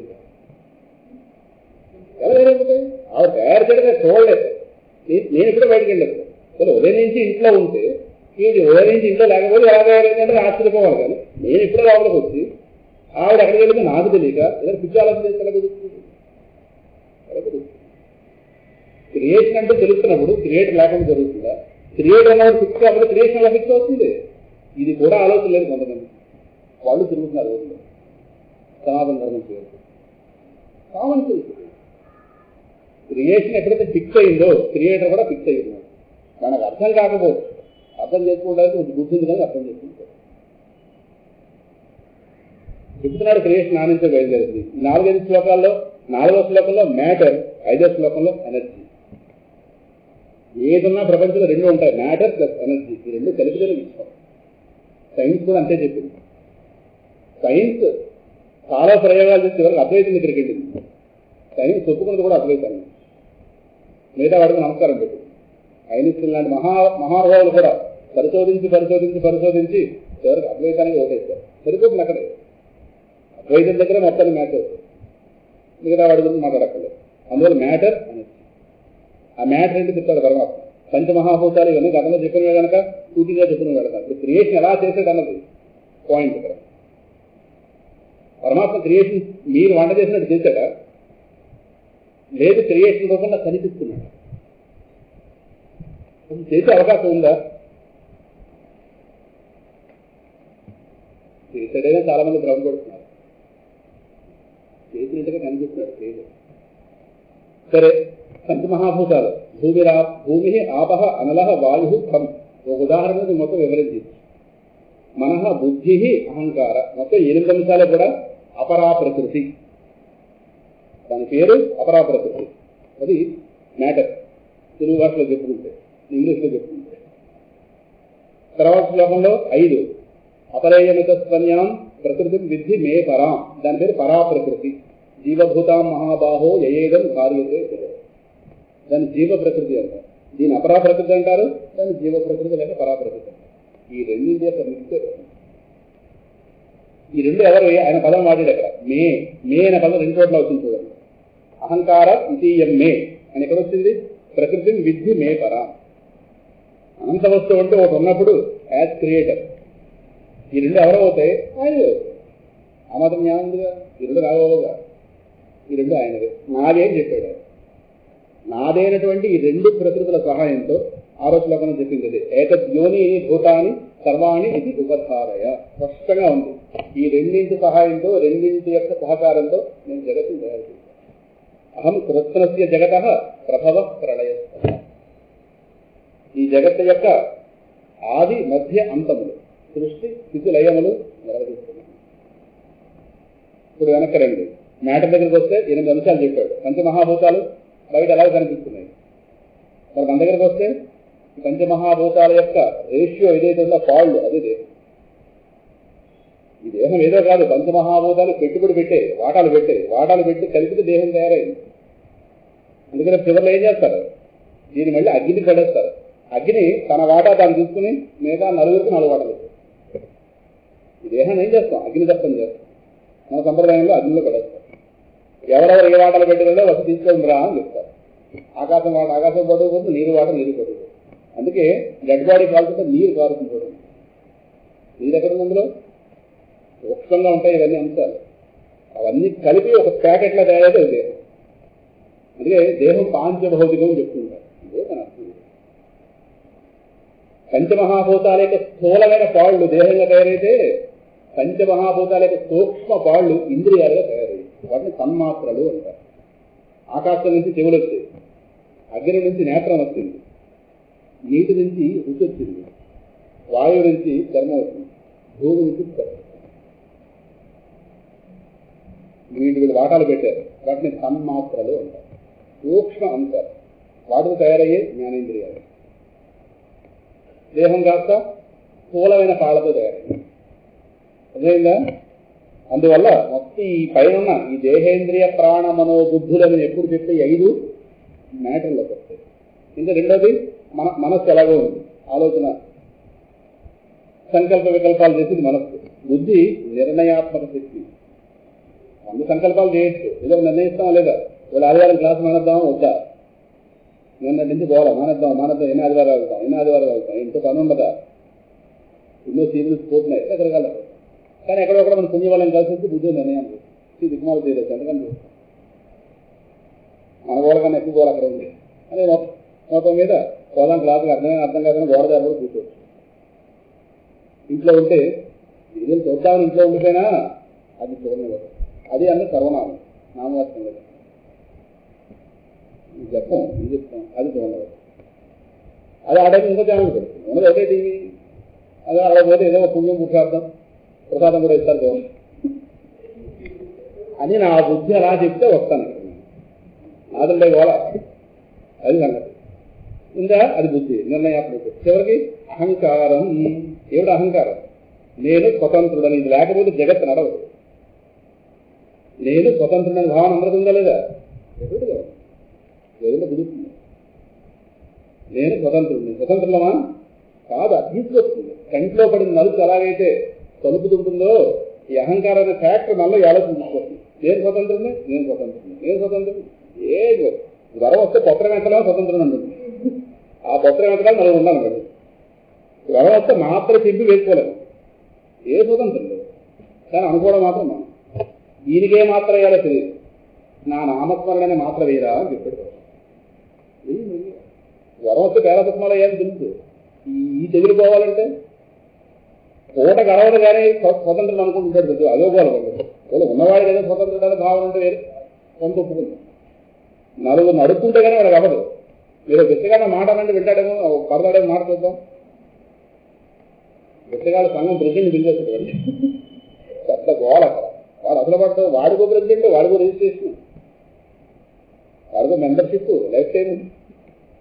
ప్రతి చోట్ల సంఘాలు వాడు అసలు పెడితే వేస్తేవే మానేస్తావా అని మాట అనకండి. వాడు స్వతంత్రుడు ప్రపంచంలో. అందరూ స్వతంత్రుడు. వాడు నీళ్ళు అయిపోతే ఎప్పుడు నీళ్ళు అవ్వలేదు. ఇవ్వాలి అన్ని నీళ్ళు తాగేసేస్తున్నారు. మీరు నాకే వాడు సగం తాగాలి, సగం తెచ్చుకోవడం. నీటి ఎక్కడ ప్రారంభం తెగ తాగిస్తున్నారు నీళ్ళు. లోపల వేడెక్కిపోతుంది. అనంత వస్తువు గురించి కదా బుద్ధి టచ్ వస్తుంది. అందువల్ల మనోబుద్ధి. బుద్ధి అంటే అది. అహంకారం అంటే స్వతంత్రం అనే విపరీత బుద్ధి. ఉంటేనే ప్రపంచం ఊరేసుకుంటారు. ఇది తగ్గుతూ వస్తే తర్వాత వస్తుంది. అహంకారం పెద్ద ప్రభావం. పెద్దలంటే అభినయం, అగౌరవం.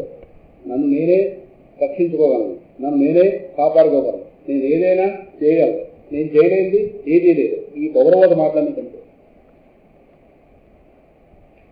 I can do on my own English. ఇవన్నీ అక్కడ ఏది ఓన్. జ్వరం వస్తే నలుగు తీసుకెళ్ళాలి హాస్పిటల్. నీకు అర్థమైందిగా నవ్వుతున్నాను.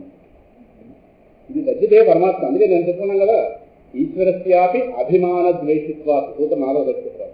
అభిమాన ద్వేషి. అభిమానం అంటే అహంకారం ఉన్నవాడికి పరమాత్మ నచ్చడు. దైన్య ప్రియత్వాత్. ఎవడైతే వాడు అహంకారాన్ని పక్కన పెడతాడో అటువంటి వాడి పక్కన అందిస్తాడు. అహంకారం తగ్గడం అనేది భక్తి సిద్ధాంతంలో, భక్తి మార్గంలో ఎక్కువ అవకాశం ఉంది కనుక మిగతా మార్గాల కన్నా భక్తి రేవ జరిగింది. నారదులు గారు సాయంకాలం చెప్తున్నారు. ఉదయం సాయంకాలం నారదుల వారు ఉదయానికి వస్తున్నారు, ఉదయం భగవద్గీత గీతాచార్యుడు సాయంకాలం వస్తున్నారు. వీటిని మార్చి ఇది మ్యాటర్. ఈ 8 ప్రకృతులు ఏవైతే ఉన్నాయో ఇది పైన ఉన్న మ్యాటర్ అనేది లోపల ఉన్న ఎనర్జీ నేను. ఈ జీవుడు ఎవరు? ఇది నేను, మ్యాటర్ నేను కాదు. లోపల ఈ మ్యాటర్ని నడిపించే చైతన్యం. లోపల ఏది ఉంటే ఈ మ్యాటర్లో మూమెంట్ వస్తుంది. మ్యాటర్లో మూమెంట్ మూమెంట్ కదలిక, మ్యాటర్లో మూమెంట్ తీసుకొచ్చేటటువంటి చైతన్యం, జ్ఞానశక్తి, వెలుగు, అది నేను. నా గురించి 5వ శ్లోకం చెప్పింది. ఐఎమ్ ది ఎనర్జీ అన్నట్టు. కానీ ఎప్పుడైతే ఈ కంబైన్ చేసాడో పరమాత్మ రెండింటికి, గుర్తుపెట్టుకోండి, రెండు కూడా ఆయన యొక్క ప్రకృతులు, అనంత వస్తువు యొక్క శక్తులు. క్రియేటర్ని మర్చిపోదు. క్రియేటర్ నుంచి క్రియేషన్ వస్తున్నప్పుడు ప్రధానమైన పదార్థాలు రెండు. ఈ రెండింటిని కలిపి ఏత యోనిని భూతాన్ని, మీరు 2 కోర్లు కలిపి మరో కొత్త కూర తయారు చేసినట్టుగా పరమాత్మ రెండు కలపడంలో ఈ మ్యాటర్కి ఎనర్జీ అయిన మనం మ్యాటర్కి జత అయ్యి తలొకడికి తలదేహం. అక్కడ దాకా సమస్య లేదు. కానీ ఎప్పుడైతే ఈ కలపడంలో మ్యాటర్ ఎనర్జీని డామినేట్ చేస్తే క్రియేషన్. మ్యాటర్ని ఎనర్జీ డామినేట్ చేస్తుందా? చాలా ఉదాహరణ చెప్తున్నాం. ఒక ఇనపగుండుని నిప్పులో పెట్టి అదే విధంగా కాలిస్తే నిప్పు రంగు ఇనప రంగుగా అంటుకుంటుందా లేదా? ఇనప బాలు ఏ రంగులో ఉంటుంది? నలుపుగా ఉంటుంది. దాన్ని అగ్నిదగ్ధం చేస్తే ఒక క్షణం చూస్తే మనమే భ్రమపడమా? ఇనపగుండు ఏంట్రా ఎరుపైపోయింది. ఇనపగుండు ఎరుకోవలేదు, దీని ఎరుపు దానికి అంటుకుంది. వెంటనే పడిన నీళ్ళలో పడేస్తే ఎరుపు నిలబడుతుందా? డామినేట్ చేస్తుందా లేదా? అగ్ని ఐరన్ కలర్ని డామినేట్ చేస్తుందా లేదా? డామినేట్ చేస్తుంది, కానీ లేనిదిగా చేయలేదు. లేనిదిగా చేయడం అంటే ఇంకా దాన్ని నీళ్ళలో వేసినా సరే రెడ్గా ఉండాలి. ఆ బ్లాక్ అడుగునుంది. బ్లాక్ ఎక్కడుంది? అడుగు పైన రెడ్, అది డామినేట్. అలాగే ఎప్పుడైతే ఈ రెండు ప్రకృతిని కలిపాడో పరమాత్మ, మ్యాటర్ని ఎనర్జీ అనేటువంటి మనల్ని మ్యాటర్ డామినేట్. ఏమిటో డామినేషన్? నేను దేహము. ఇది డామినేషన్. దేహం ఎవరు? మ్యాటర్. పంచభూతాలతో తయారైన ఇందాక చెప్తాను. నేనెవరు? దేహాన్ని కదుపుతున్న శక్తిని. కానీ అవుట్ ఆఫ్ ద డామినేషన్ నేను శక్తిని మరిచి ఆ కదులుతున్న దేహమే నేను. ఇది నేను ఎక్కడ దాకా వెళుతుంటే నేను దేహము, నేను ఇంద్రియాలు. ఈ మ్యాటర్లో ఉన్న ప్రతి దాంట్లో ఈ నేను అనేది కలుపుతుంది. నేను ఎవరు? 5వ శ్లోకంలో నా నిర్వచనం ఉంది. 4వ శ్లోకంలో నేను కాదు. కానీ 5వ శ్లోకంలో ఉన్న నేను 4వ శ్లోకంలో ఉన్నవాడితో కూడిపోయి అవే నేను భ్రమలో పడ్డాను. ఈ భ్రమ ఉంటే సృష్టి నడుస్తాను. భ్రమ తొలగిన వాడికి జ్ఞానం, భ్రమ ఉన్నవాడికి సృష్టి పెద్ద భ్రమ. ఈ క్షణం కనుక దేహాత్మభ్రాంతి ఎగిరిపోతే ప్రపంచంతో పనే లేదు. ప్రపంచం నాటిక ప్రదర్శన చేయాలి. ప్రపంచం మనిషికి ప్రదర్శన చేస్తుందా? చేయలేదా? మహానుభావుడు చూస్తున్నాం. మహానుభావుడు కాదు, మహానుభావుడు చూసి చేయలేదా? దేశాల వాళ్ళ మహానుభావుడు చూసి జరిగే ఈయన వెళ్ళలేదా దేశాలకి? ఆ దేశాల వాళ్ళకి తిరిగి భారత రాష్ట్రపతి తిరిగాడు చూసి ఎవరికైనా. ప్రథమ పౌరుడు తిరిగితే దేశం మొత్తం తిరిగినట్టే. ఎందుకంటే ప్రథమ పౌరుడు సంతకం పెడితే రాజ్యాంగం అవుతుందా లేదా? మరి ఆయన గారు విధి రాజేంద్ర ప్రసాద్ ప్రదర్శన చేస్తే మనం చేసినట్టు కదా. రాజా అంటే భారతీయ పౌరులు వరవాళ్ళందరూ తిరిగినట్టే. భారత రాష్ట్రపతి తిరగలేదా వచ్చి రాజేంద్ర ప్రసాద్ వచ్చి? ఎందుకు తిరిగాడు? ఆయన ఏమిటో గుర్తించాడు కదా. రాజేంద్రుడు కాబట్టి తిరిగాడు. ఈ ఆనందేంద్రుడు చుట్టూ రాజేంద్రుడు తిరిగాడు. ఆనంద చక్రవర్తి ఆయనకేడు. ప్రపంచంతో పని లేని వాళ్ళు ఆనందం అండి. ప్రపంచంతో పని ఉన్నవాడు ఏమైనా దుఃఖంతున్నారు. నిర్వచనాలు రాసుకోండి. నీళ్ళైపోయి టైం అయిపోయింది. అలారం పెట్టాను. ఒంటికి తెలివి ఉన్నది కనుక అలారం పెట్టాను. 12 అయిపోయి వదిలేయాలి. సో ఇవాళ దీని గురించి సాయంకాలం కూడా వస్తుంది. ఎందుకంటే ఇవాళ సూత్రాలు ప్రారంభం కాబోయేది అద్భుతమైన సూత్రాలు. కస్తరతి మాయా. ఎవడు ఈ మాయను ధరించి వెళతాడు, ఎవడు మాయను దాడి వెళ్తాడా? అవితో 4 సూత్రాలు. వాళ్ళ 50 సూత్రాలు. మాయ అంటే గుర్తుపెట్టుకోండి, భగవంతుడి యందు ఆయనకి పూర్తిగా విరుద్ధ లక్షణాలు ఉన్నటువంటి ఈ ప్రపంచ రూపమైన వ్యవస్థను తయారు చేయడానికి పరమాత్మ ఏదైతే శక్తి ఉందో ఆ శక్తి పేరు మాయ. మీకు శక్తి ఉంది, కాబట్టి ఆ శక్తిలో మీరు మీ పనులు మీరు చేస్తారు. నాదో శక్తి ఉంది కాబట్టి మాట్లాడుతున్నాను. శక్తి లేకుండా ఎవరు కూర్చోలేమో నడవలేమో ఊహించలేదు కూడా. మనందరికీ మన శక్తులు ఏవైతే ఉన్నాయో ఆ శక్తితో మనం చేయగలిగే పనులు మనం చేస్తున్నాం. ఆయన గారికి ఒక శక్తి ఉంది, దాని పేరు మాయ. మమ మాయా దురధ్యాయ వ్యాధ్యాయంలో వస్తుంది. 7వ అధ్యాయం 14వ శ్లోకం. ఏమిటి చేశాడు ఆ శక్తితో? ఇది చేశాడు. ఆయనగా ఉంటూనే ఆయనకి విరుద్ధమైన లక్షణాలు కలిగిన ప్రతి మాట జాగ్రత్త పెట్టుకుంటున్నా. ఇదే క్రియేషన్ సీక్రెట్. చాలా చెప్పాలి కానీ ఆగిపోయింది. ఆయనగా ఉంటూనే ఆయనకు పూర్తిగా విరుద్ధ లక్షణాలున్న వ్యవస్థగా కనబడుతున్నాడు. ఓ శక్తి లేకుండా చేయగలడా ఈ పని? శక్తి ఉన్నవాడే. శక్తిహీనుడు ఏదైనా చేయలేడు, శక్తివంతుడే ఏదైనా చేయగలడు. మరి ఆయన గారికి శక్తి ఏంటండి ఈ పని కోసం? మాయ. అందుకే జగత్ మాయ. మాయ అంటే సత్యం నాకు అనిపిస్తుంది కానీ ఇది చెప్పుకోవడం సులభం కాదు, పరిశీలిస్తే.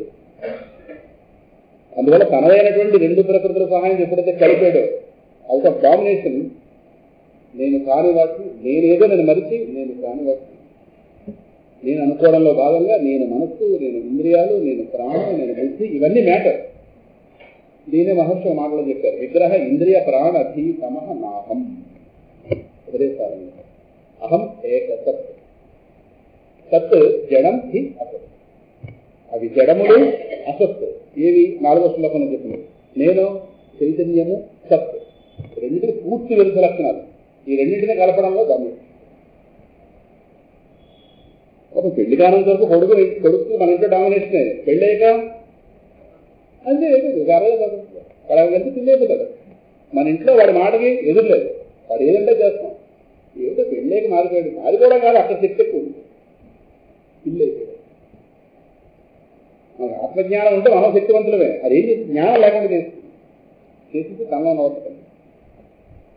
పక్షి ఎగరగలదు ఎప్పుడు? ఎక్కడ బాగుంటుంది, ఎక్కడ పోతుంది మన ఎదురుకుండానే ఉంటుంది. అలా చేస్తుంది. ఈ ప్రకృతి ఏదైతే ఉందో అది జ్ఞానాన్ని కమ్మేసి తనతో ఉన్న వాటితో కలిపేది. అందువల్ల విపరీత జ్ఞానంతో పుట్టుకుంటున్నాడు. నేనన్నాం పక్కన దేహం పేరు పెడతాం. ఈ రెండు ఎంత ఈ తూర్పు పడమల ఈ రెండు ఒకటి.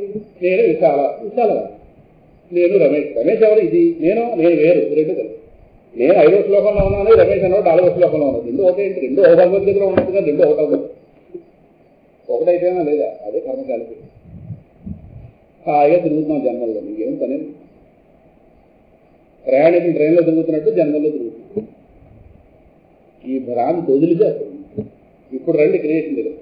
ఈయన గారు ఏ మార్పు లేకుండా క్రియేషన్ చేశారు. కొంతమంది సిద్ధాంతులు పేర్లు ఎందుకు? పరమాత్మ జగత్తుగా మార్పు చెందాడు అంటారు. కామన్ సెన్స్ ఉంటే మీరు ఒప్పుకోరామా? పరమాత్మ జగత్తుగా మార్పు చెందాడు.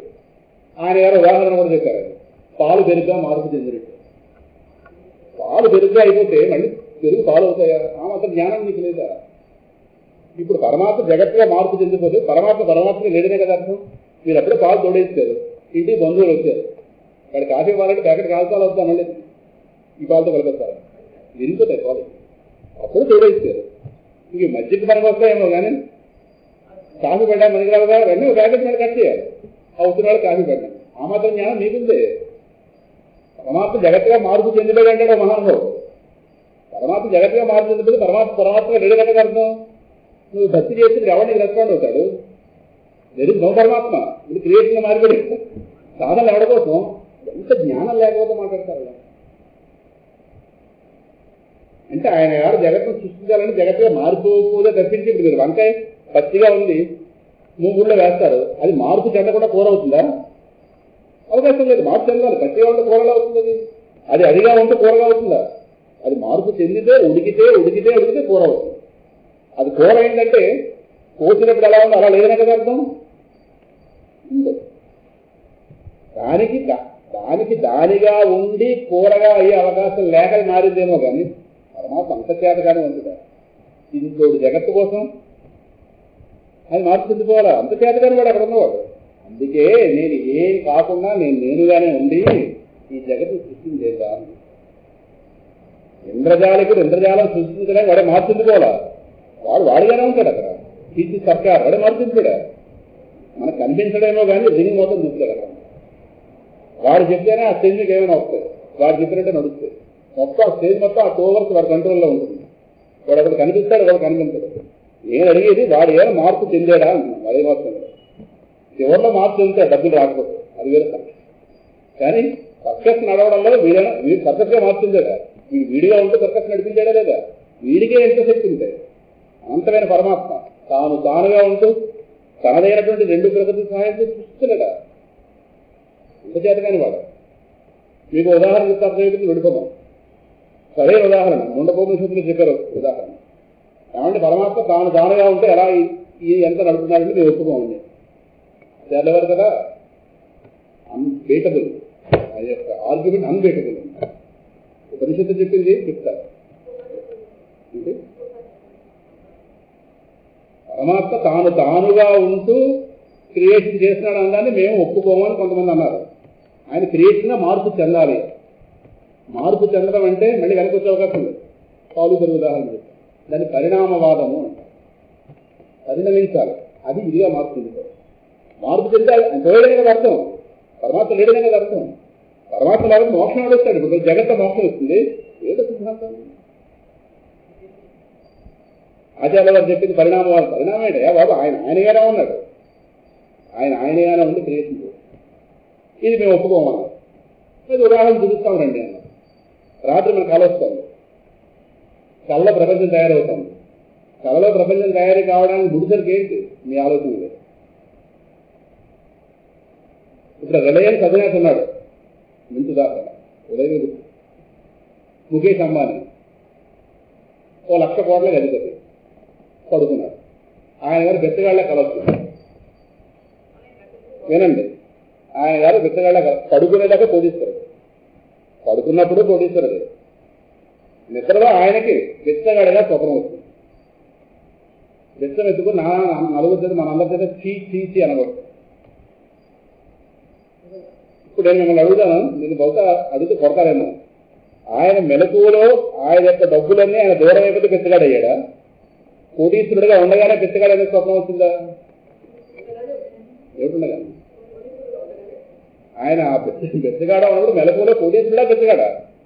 ఇప్పుడు నేను మాట అంటాను, ఏమంటే ఆయన ఆస్తులన్నీ దూరం అయిపోయాయి కాబట్టి బెత్తగాడు అయ్యేది లేదు. ఇచ్చి మాట. ఇప్పుడు ఆయన గారు పడుకుని ఉన్నాడు. ఆయన కోసం నలుగురు వస్తారు. ఈ గారికి వ్యక్తిత్వంలో అమ్మ అమ్మ అమ్మ అడుక్కోవడానికి నానా హంగామా చేస్తున్నాడు మహానుభావుడు. ఇద్దరులోనే ఆ చేష్టలు మెలుగు దేహంలో కూడా వస్తుంది. ఈయన గారు ఎవరో వస్తున్నారు. వాళ్ళందరూ మహాపురుషుల దగ్గరికి వచ్చారు. ఏమన్నా ఆయన ఎవరున్నారా? ఈ అపాయింట్మెంట్ ఎవరు మమ్మల్ని అమ్మన్నాడు. నిద్ర లేపడానికి వెళ్తాడు సేవకుడి దగ్గరికి. ఈయన గారు బెక్క వెళ్ళి 10 రూపాయలు జోలి వేస్తాడా? ఎవడు ఆ నిద్ర లేపడానికి వెళ్ళేవాడు బాబు గారు అడుగుతున్నారని చెప్పి 10 రూపాయలు జోలిలో చేతిలో వేస్తాడా? వాడు ఏ దృష్టిలో వాడు నిద్ర లేపుతాడు? కోటీశ్వరుడు దృష్టిలో వెళ్ళలేదు. వాడు ఒకరికి అవకాశం ఉంటుంది నిద్ర లేపడానికి. వాడు వెళ్తాడు, సార్ సార్ సార్ అని సార్ వేస్తాడు. ఈ సారు లేచిన తర్వాత సారు అప్పటిదాకా బెత్తగాడనే భావన ఉందేమో, లేచే కోటీశ్వరుడా కాదా? ఒరే ఏమిట్రా ఇంత అడుగుతున్నా 10 రూపాయలు వేవేమిట్రా అంటాడా? అది పెద్ద ఊహించగలది. వాడు అన్ని పరిస్థితుల్లోనే వాడు కోటీశ్వరుడే మెలకు దృష్టితో. స్వప్నం అంటే భ్రాంతి. నేను చెప్పేది స్వప్నంలో వాడు బెత్తగాడు అవడానికి మెలకువలో వాడి ఆస్తిపాస్తులు దూరం అయిపోయా అని అడుగుతున్నాడు. వాడు మళ్ళీ మెలకువలోంచి పైకి వచ్చాక కోటీశ్వరుడు అవడానికి మళ్ళీ వాడికి ఆస్తులు కలిసి వచ్చాయా? ఏటది? కానీ వాడు బెత్తగాడు అయ్యాడా లేదా? అవలేదా? ఇతరులు అవలేదా? అయ్యాడు కాబట్టి అడుక్కున్నాడు ఇతరులు. ఆ సేవకుడు కూడా నాలాంటి వాడు అనుకోండి, వాడు అడుక్కుంటే 10 రూపాయలు చేతిలో వేసాను అనుకోండి, ఏది వేస్తాను 10 రూపాయలు నిజమైన బెత్తగాడు అనుకోండి. వాళ్ళ జీతం ఇస్తాడు మెలుకోదు. నిద్రలోనే వాడు 10 రూపాయలు దానం ఇవ్వాలా? పాపం ఏదో అడుగుతున్నారు సార్. ఏమించలేదేమన్నా అదొక భ్రాంతే కానీ అదేమో పరిణామమా? ఈయన ఆస్తులు దూరం అయిపోతే బెత్తగాడయ్యాడా? నేను అడిగేది అది. పరమాత్మ పరిణమిస్తే జగత్తుగా మారేదంటారు కొంతమంది. అది పరిణామం అంటే అది. మళ్ళీ పరిణామం చెందితే ఈయన గారు కోటీశ్వరుడు అయ్యాడు. అది బాగుందా? మీనిస్తున్నది అంటే అలా అంత హీనంగా ఆలోచించారు కొంతమంది ఆచార్యులు. చెప్పి పేరు ఎందుకు చెప్తారు? కొంతమంది ఆచార్యులు అంత హీనంగా ఆలోచించారు. జగత్తుగా పరిణామం చెందేది మళ్ళీ పరమాత్మ. ఇంగిత జ్ఞానం మార్పు చెందేది సత్యం కాదు, సత్యం అవ్వదు. మన చిన్నప్పటి నుంచి 2 4 ఏకాదశి పోలాగా, ద్వాదశి పోలాగా, త్రయోదశి పోలాగా ఉంటుందా? 2 అన్నది. ఇప్పుడు ఎకాల పుస్తకం పట్టుకుంటే 2 నాలుగుగా ఉంటుందా? ఇంకేమైనా ఉంటుందా? సత్యం మారదు. మారితే సత్యం కాదు. అనంత వస్తువు కనుక మార్పు చెందితే సత్యం ఎలా అవుతుంది? అది సత్యం కానీ నేను ఏమవుతున్నాయా? ఆయన గారుగా ఉంటూనే స్వప్రభ్రాంతి ఎలా పొందాడో ఒకే చంబాన్ని ఇప్పుడు వాడు చేస్తుంది. అలాగే పరమాత్మ, అనంతమైన పరమాత్మ తానుగానే ఉంటూ ఈ జీవేశ్వర జగత్తు వచ్చిన క్రమ నడిపిస్తున్నాడు. సినిమా తర్వాత తన ఎందుకు సినిమా నడిపిస్తుంది. ఆయన గారి మార్పు చెందక్కలే, తానుగా ఉంటూ ఈ జగత్తు మొత్తాన్ని నడిపిస్తున్న సమర్థవంతుడు. పట్టుకున్నావా తనలో తీసుకెళ్తాడు, లేదా భ్రమలో కలిపిస్తాడు. పట్టుకుంటామా లేదా అని ఆ భ్రమ కొనసాగించడానికి ఆయనకి ఈ 2 ప్రకృతులు. తన సంకల్పంతో తన నుంచి బయటకు తీస్తారు. బయటకంటే మళ్ళీ బయట అనుకోకండి, తన ఎందు నడుస్తుంది ప్రకృతి అంతా. ఉన్నది తానే అన్నప్పుడు తన ఎందు నడవాలి. ఇదంతా తానే చేయాలి, తన ఎందే చేయాలి, తనదైన వాడితోనే చేయాలి, మన సహాయంతోనే చేయాలి. పైనుంచి వస్తువు ఎక్కడి నుంచి వస్తుంది? ఏదో వస్తువు ఉంటే కదా. కానీ మీ విషయంలో అది కుదరదు. వంట చేసేది మీరే, పదార్థం మీరు కాదు, పరికరాలు మీరు కాదు, అది చేసే ప్లాట్ఫామ్ మీరు కాదు. ఇల్లు మీదేమో కానీ ఇల్లు మీరు కాదు. ఇంట్లో వంటగది మీదేమో కానీ వంటగది మీరు కాదు. ఎందుకంటే వంటగది అనే స్పెసిఫిక్ ప్లేస్లో వెళ్ళి వంట చేయాలి. ఒక ప్లాట్ఫామ్ కావాలి వంట చేయడానికి. అది మీదన్నా వేరుగా ఉందా లేదా? మీకు క్రియేషన్ అనేది ఇలా పరమాత్మ క్రియేషన్. తానే తన ఎందే తనతోనే తన సహాయంతో జగత్తుని నడిపించి తయారు చేసి అదే. అందుకే ఈ జగత్తులో ఏది కూడా మీ మాటపడి చెప్పేసి తర్వాత చెప్పి మీరు తయారు చేసిన కూరలో మీరు వ్యాపించి ఉంటారా? ఆ కూర రుచి ఎలా ఉంది మీకే తెలియదు. నాక ఇవాళ అసలు పైకి చెప్పరు కానీ లోపల అనుకుంటారు లేదా? మీరు తయారు చేసిన కూరలో మీరు వ్యాపించి ఉంటారా? అవకాశం లేదు. ఇది ఇంట్లో వాళ్ళకంటే మీకు కొంచెం ఎక్కువ జ్ఞానం ఉండే అవకాశం ఉంది తయారు చేశారు కదా. కానీ మీ చేతుల్లో కూడా ఆ కూర రుచి ఎలా లేదు కదా. అటువంటి క్రియేషన్ కాదు పరమాత్మ. ఆయన ఏందో జరుగుతుంది కనుక 7వ శ్లోకంలో స్పష్టంగా చెప్పాడు. మత్తః పరతరం నాణ్య కించిదస్తు అర్జున, నాకంటే వేరుగా 2వ వస్తువు లేదు. ఇది ఉన్నది ఏదైనా నా ఏందో. ఎందుకంటే నేనే ప్లాట్ఫామ్ కనుక నన్ను ఆధారం చేసుకుని క్రియేషన్ ఉంది. మయి సర్వమిదం భోగం సూత్రేయమనిగణ. ఏమి శ్లోకాలు? ఈ సమస్త సృష్టిలో ఉన్నటువంటి ప్రతి వస్తువు నాకే కోర్చబడి ఉంది. ఒక పూల మాలలో ప్రతి పువ్వు ఎలాగైతే దారానికి కొట్టుబడి ఉంటుందో ఈ సృష్టిలో ప్రతి దాంట్లో కూడా పరమాత్మ సూత్రం అనుస్యూతంగా. కారణం తన ఎందే చేశాడు కనుక, తనతోనే చేశాడు కనుక, తానే చేశాడు కనుక, తన సహాయం చేశాడు. ఇప్పుడు చెప్పండి, పరమాత్మ ఎక్కడ లేడు? ఇది మర్చిపోతే లేడేమో.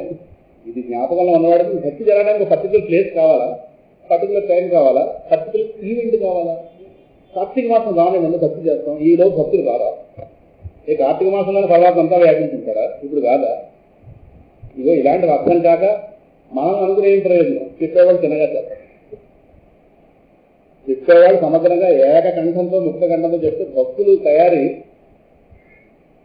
ఈరోజు ఇంజనీరింగ్ స్టూడెంట్స్ తయారీ కంటే ఎక్కువగా ఉండేది భక్తులు తయారు, నిజమైన భక్తులు తయారు. చెప్పేవాళ్ళు ఎవరు? చెప్తే విన్నాక మనస్తత్వంగా స్వస్తి స్వస్తి ప్రజాభ్యః పరిపాలయంతాం న్యాయేన మార్గేణ మహీమహీషాః. సాయంకాలం ముందుగానే వదులుతాం. సాయంకాలం నారదుల వారు వస్తారు.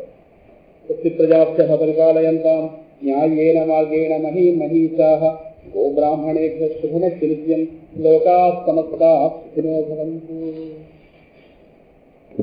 సాయంకాలం 6:15 పునఃసమావేశం. ఇవాళ ఏం సూత్రం?